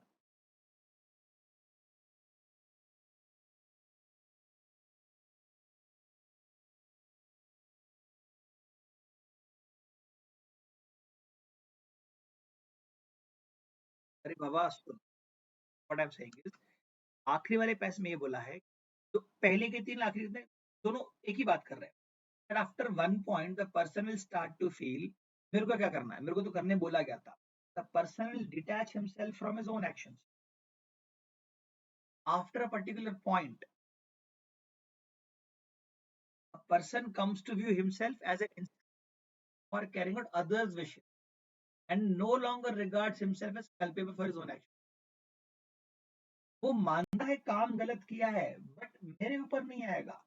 The person is saying मैं अपने काम का जिम्मेदार नहीं, गलत काम कर रहा है, he knows.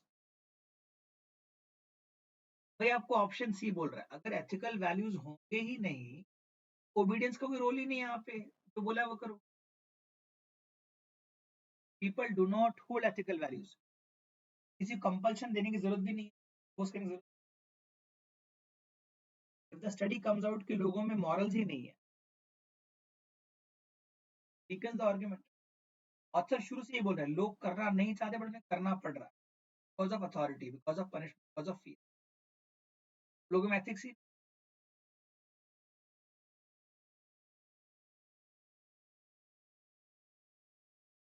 For which of the following statements does passage provide some explanation or evidence? इनमें से किसके लिए इसने थोड़ा बहुत एविडेंस या explanation? Laboratory experiments can be made to simulate real world behavior. Subject of obedience has not received attention. अरे इतनी अटेंशन दे रहे हैं, पूरा आरसी बना दिया इसके ऊपर में 650 वर्ड का। The field of social psychology, ये तो फालतू बातें कर रहा है। एविडेंस दिया कहाँ है? एविडेंस पूरा ऐसी एविडेंस है जब अटेंशन दे। It is unfortunate people are often not in full control of their behaviour. अब ये है, देखो ये है, people are not in full control of their behaviour, but यहाँ पर ओबीडियंस की कहीं बात हुई है क्या? हमारा बहस किसके बारे में है? सोशल एक्सपेरिमेंट के बारे में, ओबीडियंस के बारे में। People are not in full of their own behaviour, true, पगले हो सकते हैं, बट ओबीडियंस का रोल है क्या यहाँ पे?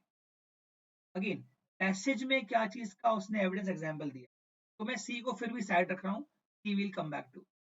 People in position of authority tend to have lower moral standards than people who are in no position of authority. नहीं, जो नो पोजिशन ऑफ अथॉरिटी वो भी इक्वली विकेट हो सकते हैं, कहीं पे एक्सप्लेनेशन और कहीं पे। तो A and B and D are out, B and D are completely out. A क्या बोल रहा है? Laboratory experiments can be made to simulate real world behaviour, दो जगह बोला है। जो लैब में हमको रिजल्ट मिल रहा है एक्सपेरिमेंट के थ्रू, और हिस्ट्री में जो हुआ है, के बीच कितना कनेक्शन हमें स्टडी करना चाहिए। लैब में जो हो रहा है ये पढ़ो यहाँ।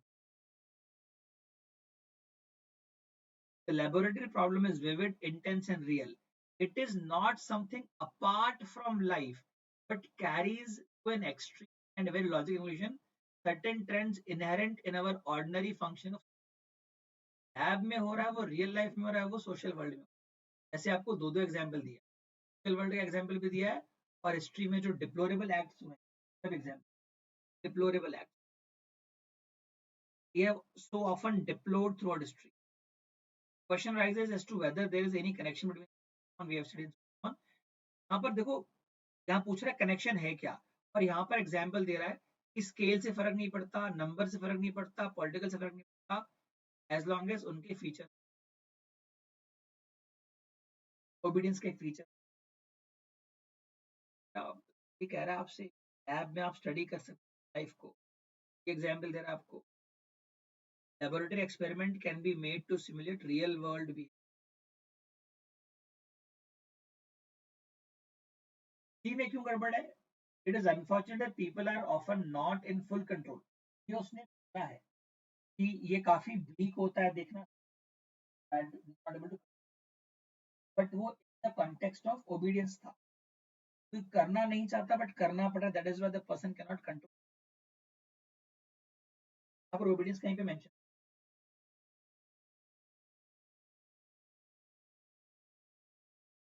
7 shows that person who is not of authority kills a person who is. Would this information be relevant to the author's view of obedience of authority?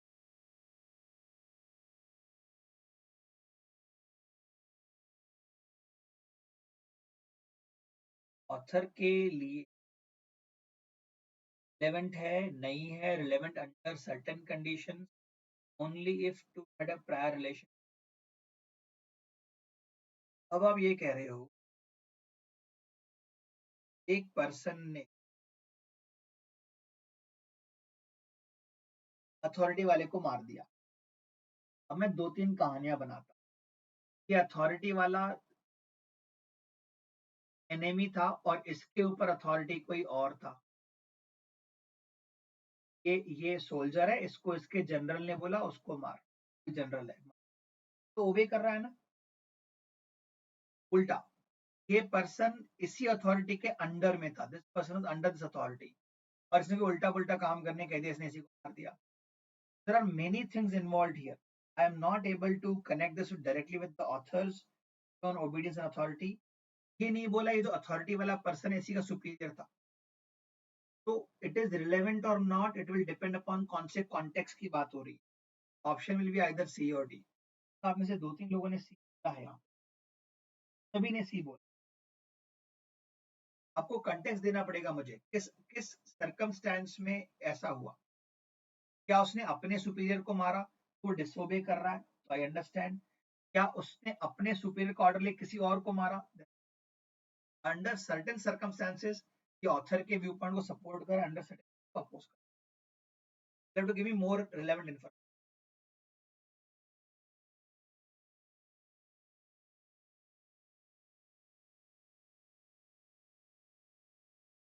हाँ जी, अब थोड़ा आपको फीलिंग हुआ बिकॉज का साइज बड़ा था, थोड़ा पैसेज डिफिकल्ट लगा, but I notice here lot of information was written again and again, again and again, बहुत बार सेम, तो नया नया कंटेंट बहुत ज्यादा मेरे पास नहीं था, इवन तो पैसेज वाज 700 वर्ड्स, बट बहुत सारा ज्यादा मेरे पास कंटेंट अलग अलग नहीं था, सेम चीज बार बार रिपीट हो।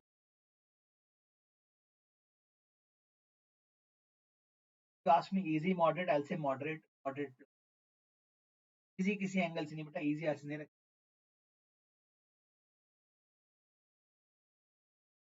आप लोग पढ़ना चाहोगे या मैं पढ़ना शुरू करूँ?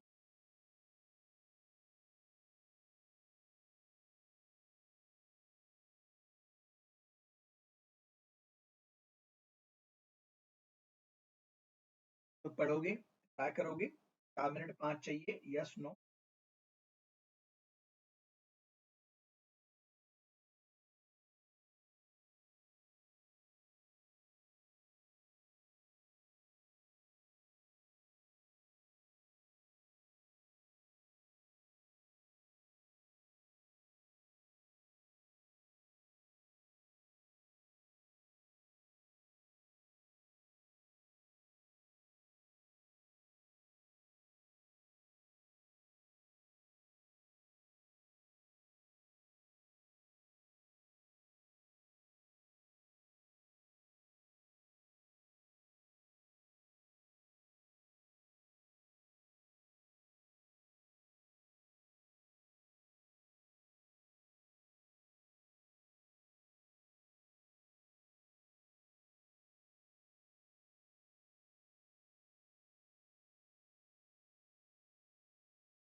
तो मैं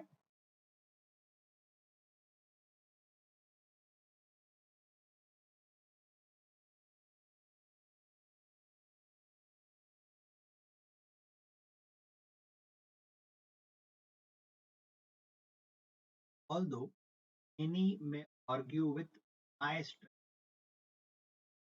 on continuity of essential traits of American character, few would question the thesis that our business institutions have reflected the constant emphasis in the American value system on individual achievement.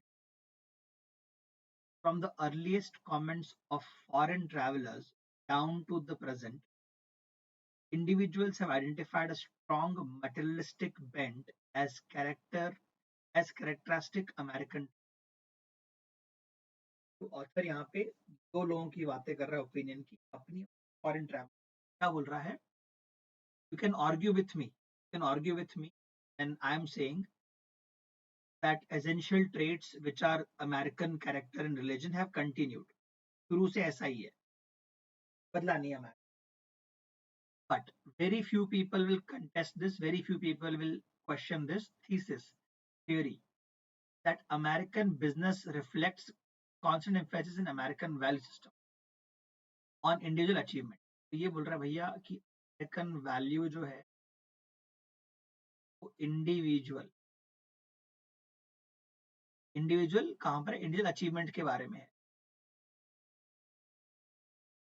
तो पहला पैराग्राफ सिर्फ ये बोल रहा है कि American value is individual achievement और ये कहाँ रिफ्लेक्ट होता है बिजनेस में रिफ्लेक्ट्स इन बिजनेस आप मुझसे क्वेश्चन कर सकते हो मुझसे लड़ सकते हो व्हेन आई से अमेरिका ने अपना कैरेक्टर रिलीजन किया है बट इस पे आप एग्री करोगे करोगे nobody will argue American businesses have reflected American value which is what individual achievement और ये किसने नोटिस किया है जो अर्लीस्ट बाहर से लोग आए ट्रैवलर्स ने भी नोटिस किया है और अब वाले भी even the present one they notice same what is notice they notice strong materialistic bend as character of America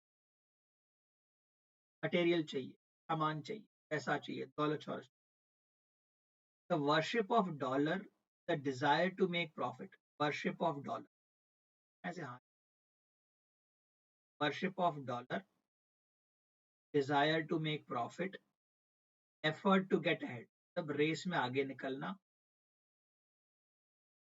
through accumulation of possessions जोड़ना धन जोड़ accumulation of all have been credited to the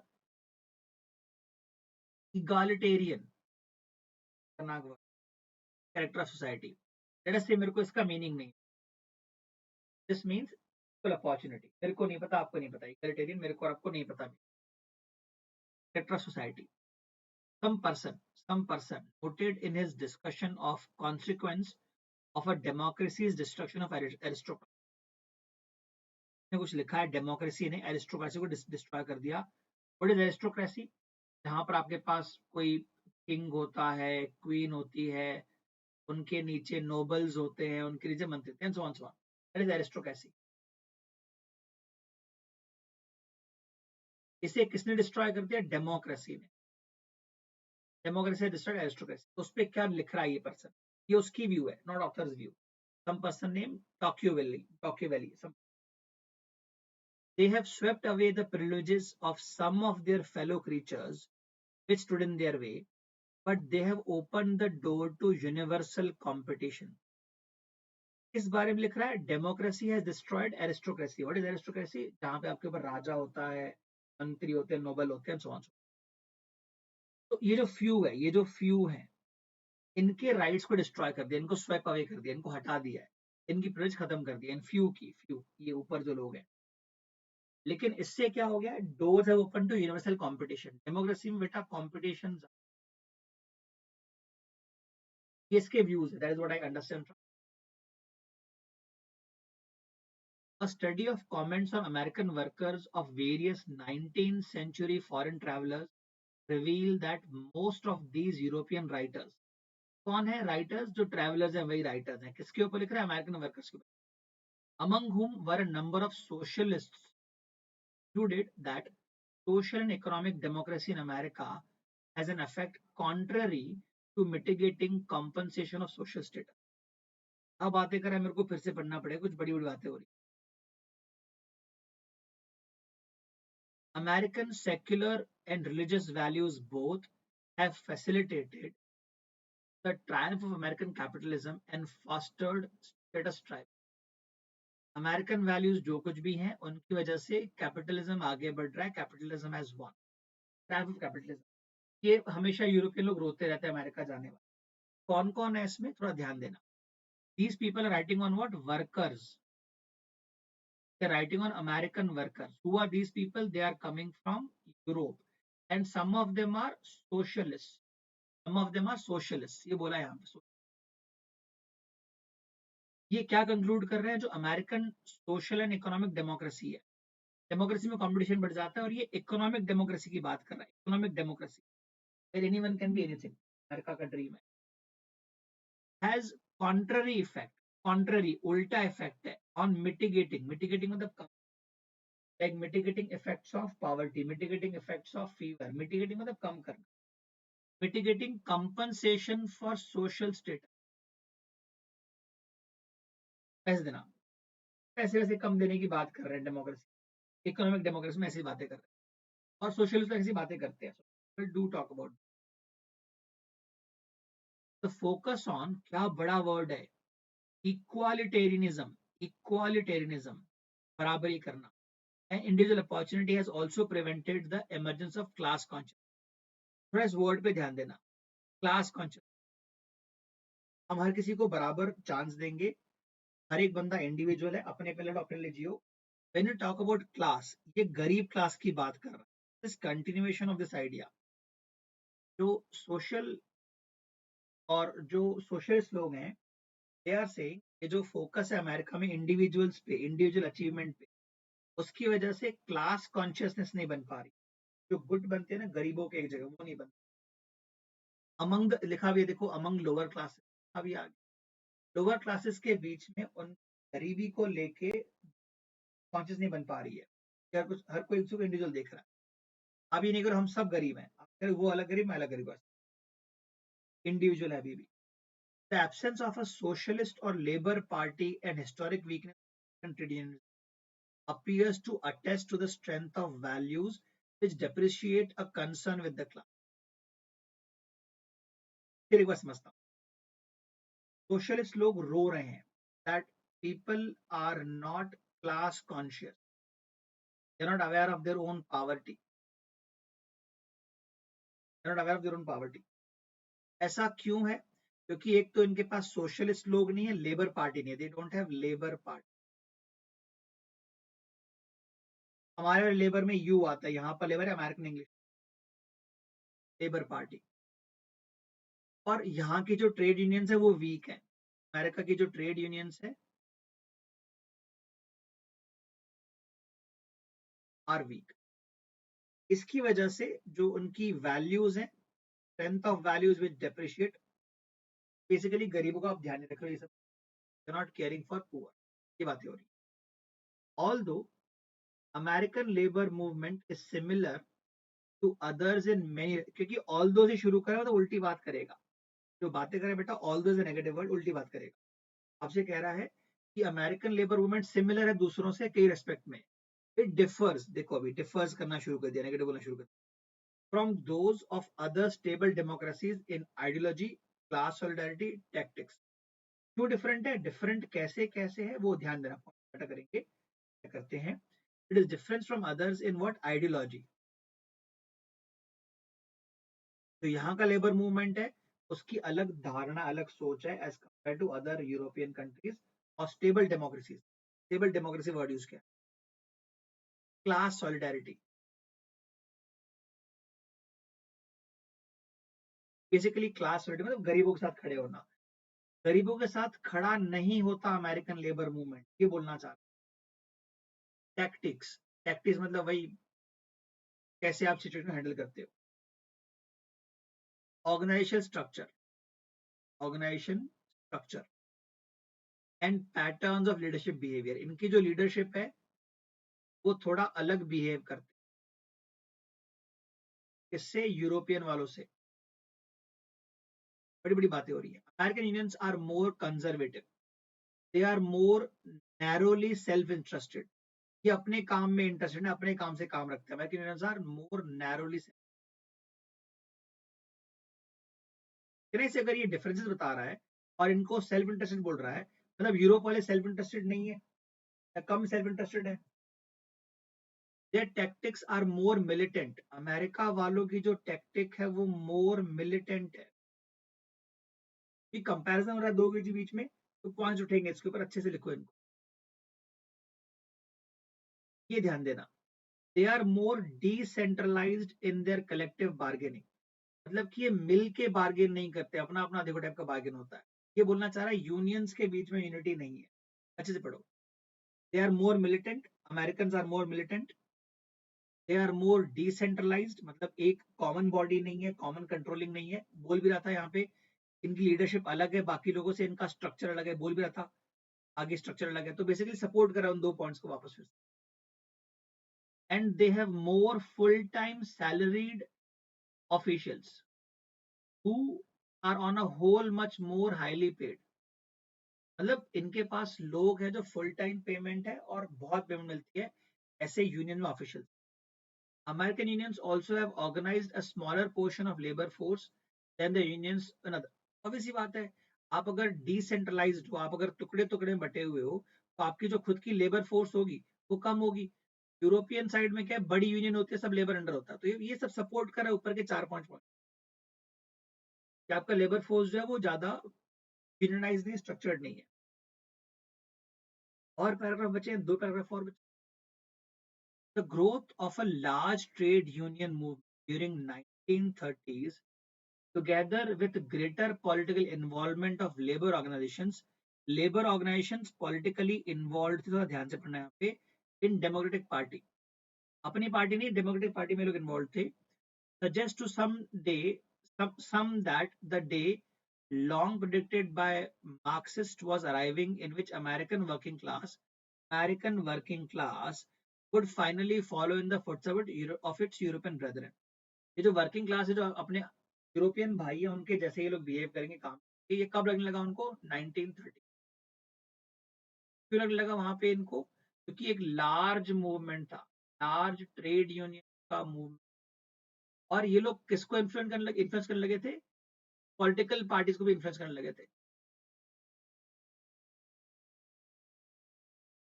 political parties को भी।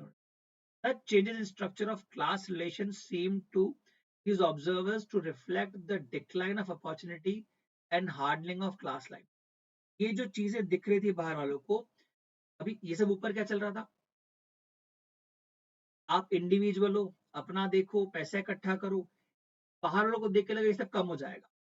Observe such changes in the structure of class relations, कोई class, गरीबों के relations, middle class, upper class, lower class, ये उनको देख के लगने लगा कि ऊपर जो है अपॉर्चुनिटी वाली जो लड़ाई चल रही है वो कम होने लग गई है। And hardening of class line, मतलब कि जो पुअर है वो अलग क्लास है, रिच अलग क्लास है। इनफैक्ट यही है marks ideology, pitching poor against rich. तो उनको लगने लगा अब हमारा मकसद पूरा हो गया, there is a divide between rich and poor. और आगे बढ़ते, to them such changes could not occur without modification in traditional value system. ऐसे चेंज नहीं हो सकते अनलेस उनका ट्रेडिशनल वैल्यू सिस्टम बदले। क्या था traditional value system, individual achievement. American trade क्या था, मटेरियलिस्टिक था। जब तक आप ये सब नहीं बदलोगे, तब तक आप ये रिच और पुअर को अलग नहीं कर सकते, तब तक आप वर्किंग क्लास को संगठित नहीं कर सकते। A close examination of character of American labor movement suggests that it, like American religious institutions, may be perceived as reflecting the basic values of larger society। जैसे रिलीजन में होता है, जो ज्यादा लोग बिलीव करते हैं वो रिलीजन फॉलो करता है, जो रिलीजन है basically it is believes of collective people. वो चीज रिफ्लेक्ट होती है कहाँ पे, इनके लेबर मूवमेंट में भी। Although unions, like all other American institutions, have changed in various ways consistent with the growth of an urban industrialized civilization, जो यूनियंस है वो इस तरह से बदले हैं कि वो ग्रोथ सपोर्ट करते हैं किसका, अर्बन इंडस्ट्री सिविलाइजेशन का। इंडस्ट्रीज बढ़ने चाहिए, काम बढ़ेगा, इसी बात। The essential traits of American trade unions as of business corporations may still be derived from key elements in American value system। फिर से वही हो गया, इन्होंने कह दिया जो ट्रेड यूनियंस हैं इनका भी जो बिलीफ सिस्टम है वो अमेरिकन वैल्यू सिस्टम। तो ये तो बिजनेसेस का भी है, ये तो इंडस्ट्रीज का भी है। तो बेसिकली ये कह रहे हैं जो ट्रेड यूनियंस हैं वो भी बिजनेस और इंडस्ट्री की बातों को ही विश्वास करते हैं, वैसा ही भी है। That's what the last three lines से। फिर से एक बार पढ़ते हैं। Close examination of the character of American labor movement suggests that it, like American religious institutions, may be perceived as reflecting the basic values of large society। वही बातें कर रहा है, जो सोसाइटी बिलीव करती है वो ये लोग बिलीव करेंगे, और सोसाइटी क्या बिलीव करती है वो भी आगे बता दिया आपको। सुनो, although unions like all other American institutions have changed, unions बदले हैं, उनका थोड़ा व्यू पॉइंट बदला है, बट ये अभी भी किसमें बिलीव करते हैं, इन अर्बन इंडस्ट्रियलाइजेशन में। और जो इनके एसेंशियल स्टेट्स है यूनियंस के और बिजनेस कॉर्पोरेशंस के, वो अभी भी सेम है। और कहां से जुड़े वो थे, फ्रॉम की American wealth system, individual growth, individual achievement, accumulation of money, accumulation of wealth, इनमें बिलीव करते हैं। तो कैन आई से, एक तरह से मेरे को ये पूरा पैसे बता रहा है कि अमेरिका का ट्रेड यूनियन कैसे अलग है यूरोप से। यूरोप को बहुत ज्यादा एलैबोरेट नहीं किया, बट उनके थ्रू काफी सारे पॉइंट बताए जो अमेरिका वाले डिफरेंट है। इनकी आइडियोलॉजी अलग है, इनका जो क्लास सॉलिडारिटी है, क्लास के साथ लगा वो कम है, उनके टैक्टिक्स अलग हैं, ये सेल्फ सेंटर्ड हैं, ये मिलिटराइज्ड हैं, मिलिटेंट जैसे बिहेव करते हैं, इनके छोटे छोटे साइज हैं, के अंदर बहुत ज्यादा लार्ज फोर्स नहीं है। हाँ, 1930s में लगने लगा यूरोपियंस को भी कि अमेरिका हमारे से होने, क्योंकि वहां पर लेबर यूनियंस जो हैं वो डेमोक्रेटिक पार्टी में इन्वॉल्व हो गए थे, एंड सो ऑन लास्ट के मोमेंट। बट अल्टीमेटली आखिरी में आके सब डिनाई कर दिया, नहीं भैया हम थोड़े हैं, मैं भी बिलीव करते हैं अमेरिकन। थोड़ा सा हायर लेवल हो गया एज कम्पेयर हायर लेवल। चलो भाई, फर्स्ट का answer intra. If the claims made in the passage about American and foreign labor unions, how would unions be expected to react during a strike against a?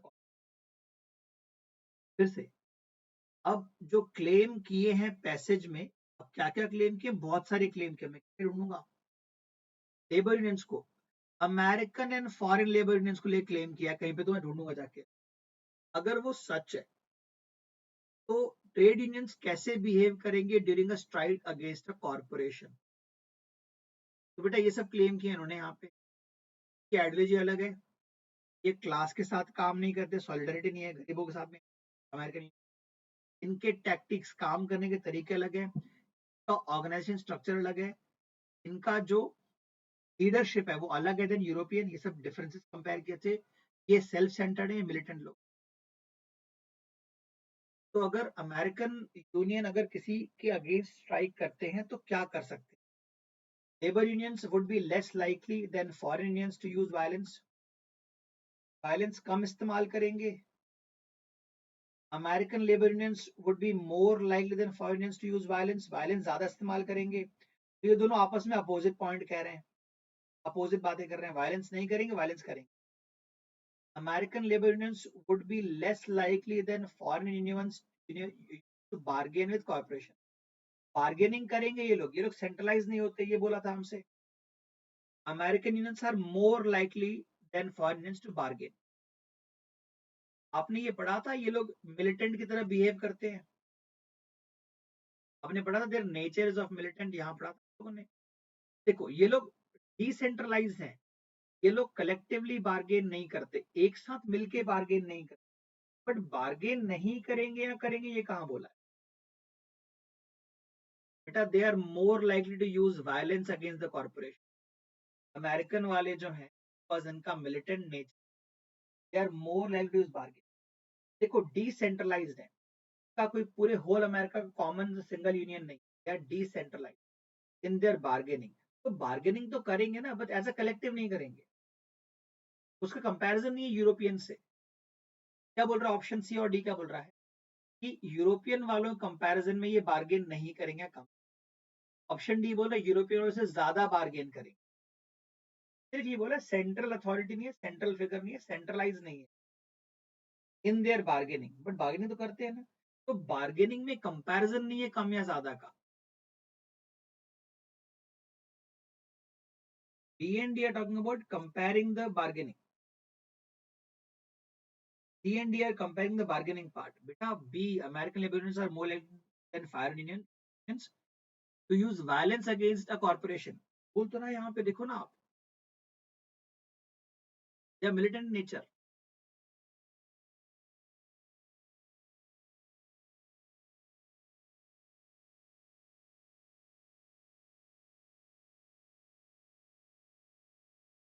There tactics are more militant.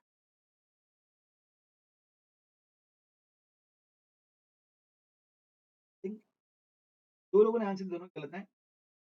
I think बाकी लोग थक गए होंगे अभी तक, reading की habit नहीं है, तीन चार चार पैसेज बैक टू बैक बनाने में लोग थक जाते हैं। Happens in exam. If a if a critic जो ऑथर की बुराई करता है, critic of author's view point brought up an example as rebuttal, कोई एग्जाम्पल लेके आया लेकिन ऑथर को रिबटल कर रहा है, the passage the existence of which of the following phenomena would most strongly challenge the information in the passage. इनमें से कौन सी इंफॉर्मेशन है जो पैसेज को चैलेंज करेगी? क्या क्या हमने देखा? हमने देखा कि अमेरिकन यूनियंस जो है वो सेंट्रलाइज नहीं है, मिलिटेंट है, गरीबों के साथ खड़ी नहीं होती है अमेरिकन ये यूनियन। अमेरिका का नेचर कैसा है, वहां की इंडस्ट्रीज का नेचर कैसा है, अचीवमेंट का, पैसे इकट्ठे करने का, आगे बढ़ने का। एगलिटेरियन मतलब इक्वालिटी एंड अपॉर्चुनिटी, सबको बराबर मौका देंगे, सबको बराबर आउटकम नहीं देंगे, सबको बराबर पैसे देंगे, मौका बराबर देंगे। सब अमेरिकन नेचर है। ये पूरा हमने पढ़ा ऊपर, ये हमने खूब सारा पढ़ा। तो यहाँ पर क्या कह रहा है कि अब ऑथर का कोई क्रिटिक है, ऑथर के अगेंस्ट कोई जा रहा है, तो व्हाट विल ही और शी प्रेजेंट, कि वो स्ट्रांगली रिबटल दे। Rebuttal, American union leaders are highly paid. अरे वो तो ऑथर खुद कह रहा है देर हाईली पेड, ये कैसे आंसर हो सकता है? American labour organisations avoid involvement in non labour issue. Non labour issues में हम जाएंगे नहीं। अरे बोला तो है ये, they are self centred, they are self centred. उनको क्लास व्लास से, गरीबों से फर्क नहीं पड़ता, ज्यादा पॉवर्टी से फर्क नहीं पड़ता। They are self interested. बोला तो ये देखो, लेबर पार्टीज जो यहाँ की हैं, जो लेबर यूनियन है, they are all self interested. Narrowly self, narrowly word सुन, नैरोली। अपना देखेंगे, तुम अपना देखो। तो हाईली पेड, ये तो ऑथर खुद कह रहा है। They are narrowly self centred, ये तो ऑथर कह रहा है। तो क्रिटिक तो सपोर्ट करने लग गया ना।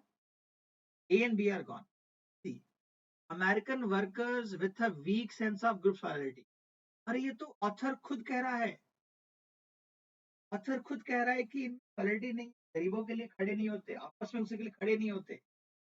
Answer would be D, corporations that are more interested in helping people।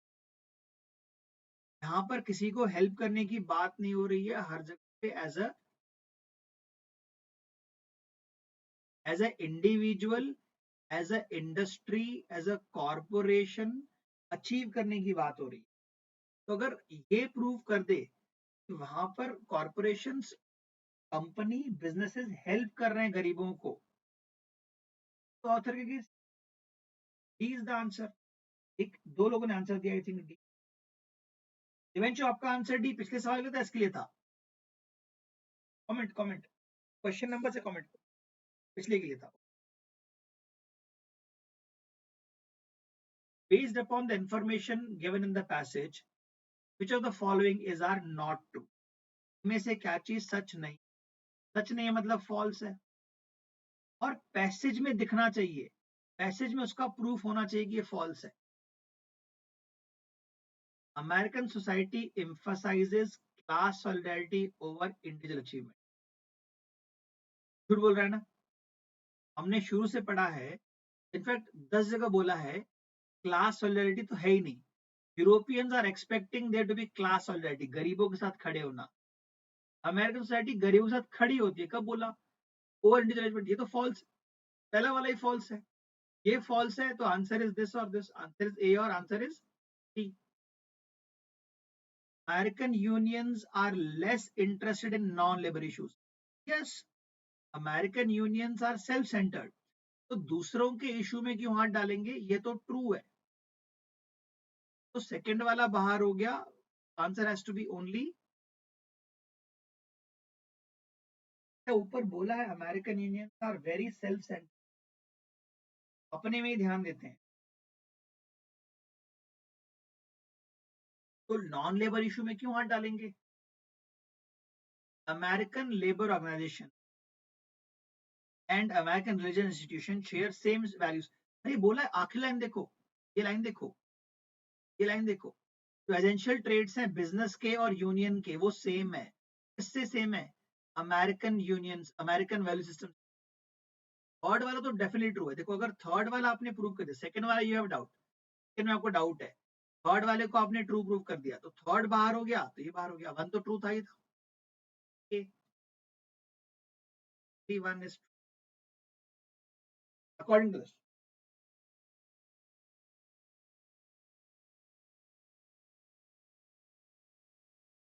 आप लोग ट्राई करो fourth, guys try fourth, fifth, sixth, you guys try and comment.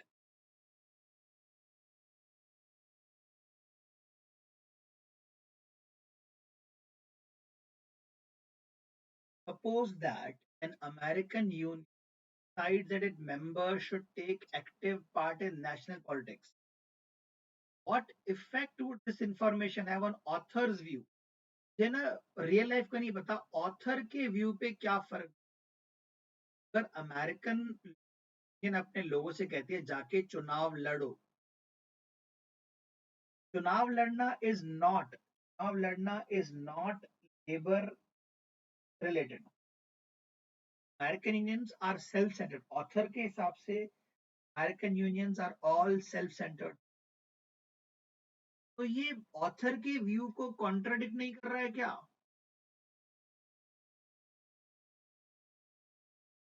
It would neither support nor contradict. It would support the view only if it could be shown that getting involved in was a social good की तो बात कर ही नहीं रहा author. Author तो ये कह रहा है इंडिविजुअल लड़ो, आगे बढ़ो, ये American values. Throughout the passage author is trying to extol, बढ़ा बढ़ा के बता रहा है अमेरिकन वैल्यूज को।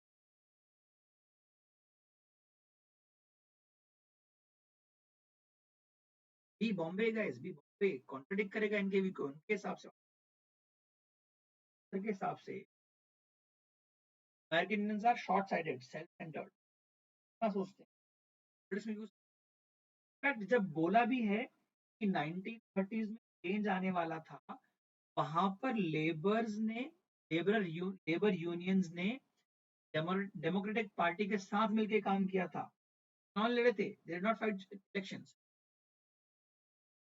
In the context of passage the phrase strong materialistic bent as used in the sentence from earliest comment on refers।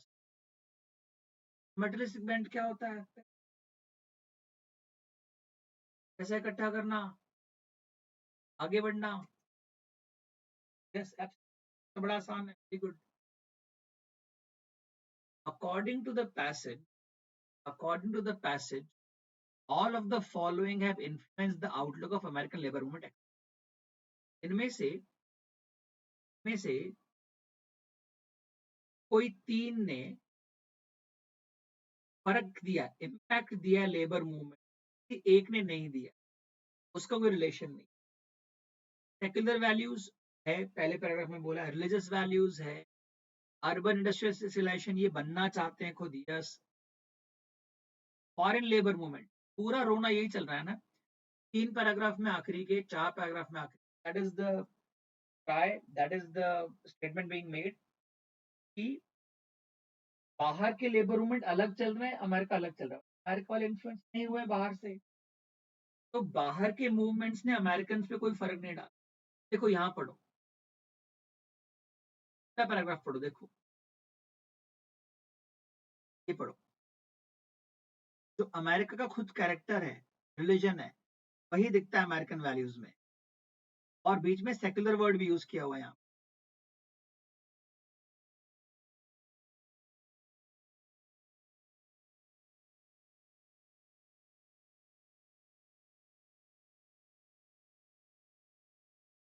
Religion secular दोनों word use किया हुआ है। ये तो सेक्युलर वाला आंसर दे रहे हैं, नहीं वो भी है। Only thing they have not been impacted by is the foreign involvement, foreign labour movement. According to the passage which of the following is part of traditional, ऐसे कौन सी ट्रेडिशनल वैल्यू सिस्टम का पार्ट है? Marxist तो होगा नहीं, class solidarity तो होगा नहीं। Is part of, is part of, is part of individual achievement.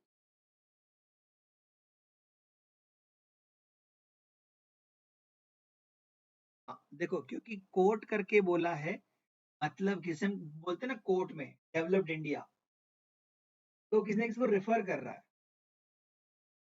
तो ये ट्रेडिशनल सिस्टम किसको रेफर कर रहा है? यहाँ पर जो की elements of American value system, यहाँ पर भी अमेरिकन ट्रेड की बात कर रहा है, अमेरिकन कैरेक्टर, ये जो वैल्यू सिस्टम की बात कर रहा है अमेरिकन की बात कर रहा है।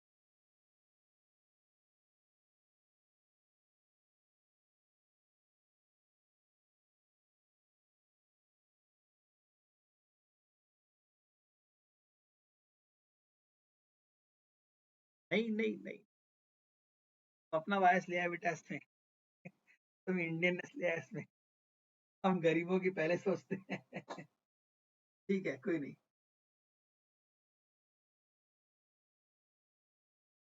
नहीं, कोट कोट किया है, कोट किया है तो ऊपर कहने के है उसकी बात कर। और जेनरिक बात नहीं भी करेगा, जेनरिक बात वो आपको और हमको जानता नहीं है, तो author does not know about your and mine well.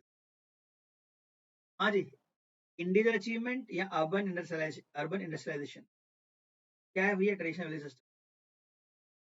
अब ये जो इंडस्ट्रियलाइजेशन है, लैंग्वेज सुनना, ये ओवर द इयर्स चेंज हुआ है। फिर से पढ़ो, यहाँ पे ये पढ़ो, हाईलाइट करता आपके।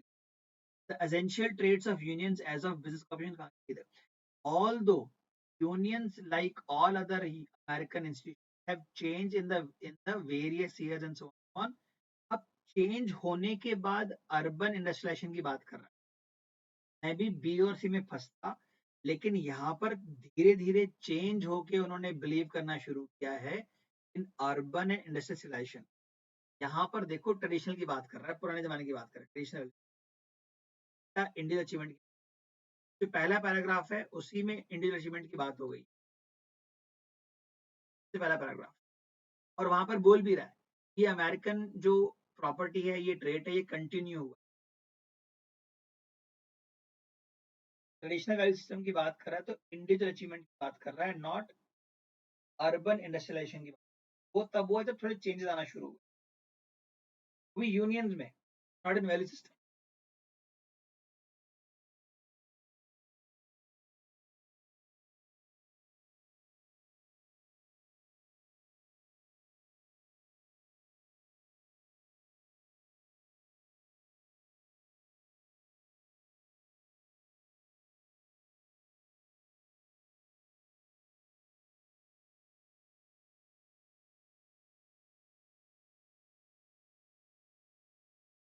हाँ भाई, आप लोग बताओ, कंटिन्यू करना है दो पैसेज और, या फिर कभी और करना है क्लास में बैठ के? Two more passage.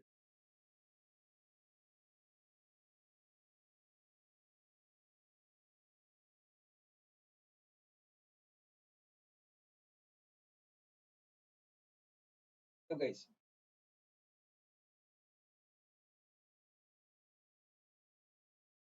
तो ऑब्जर्वर्स, आवाज नहीं आ रहा।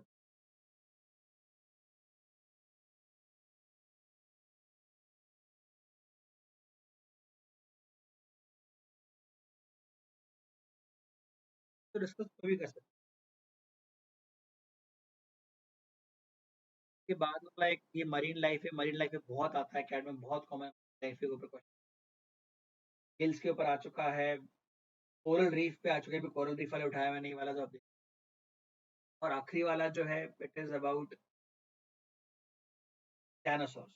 डायनासोर्स के ऊपर 3-4 बार आ चुका है, डिफरेंट एजेस और डायनासोर का एवोल्यूशन और आगे वाले साइंस है।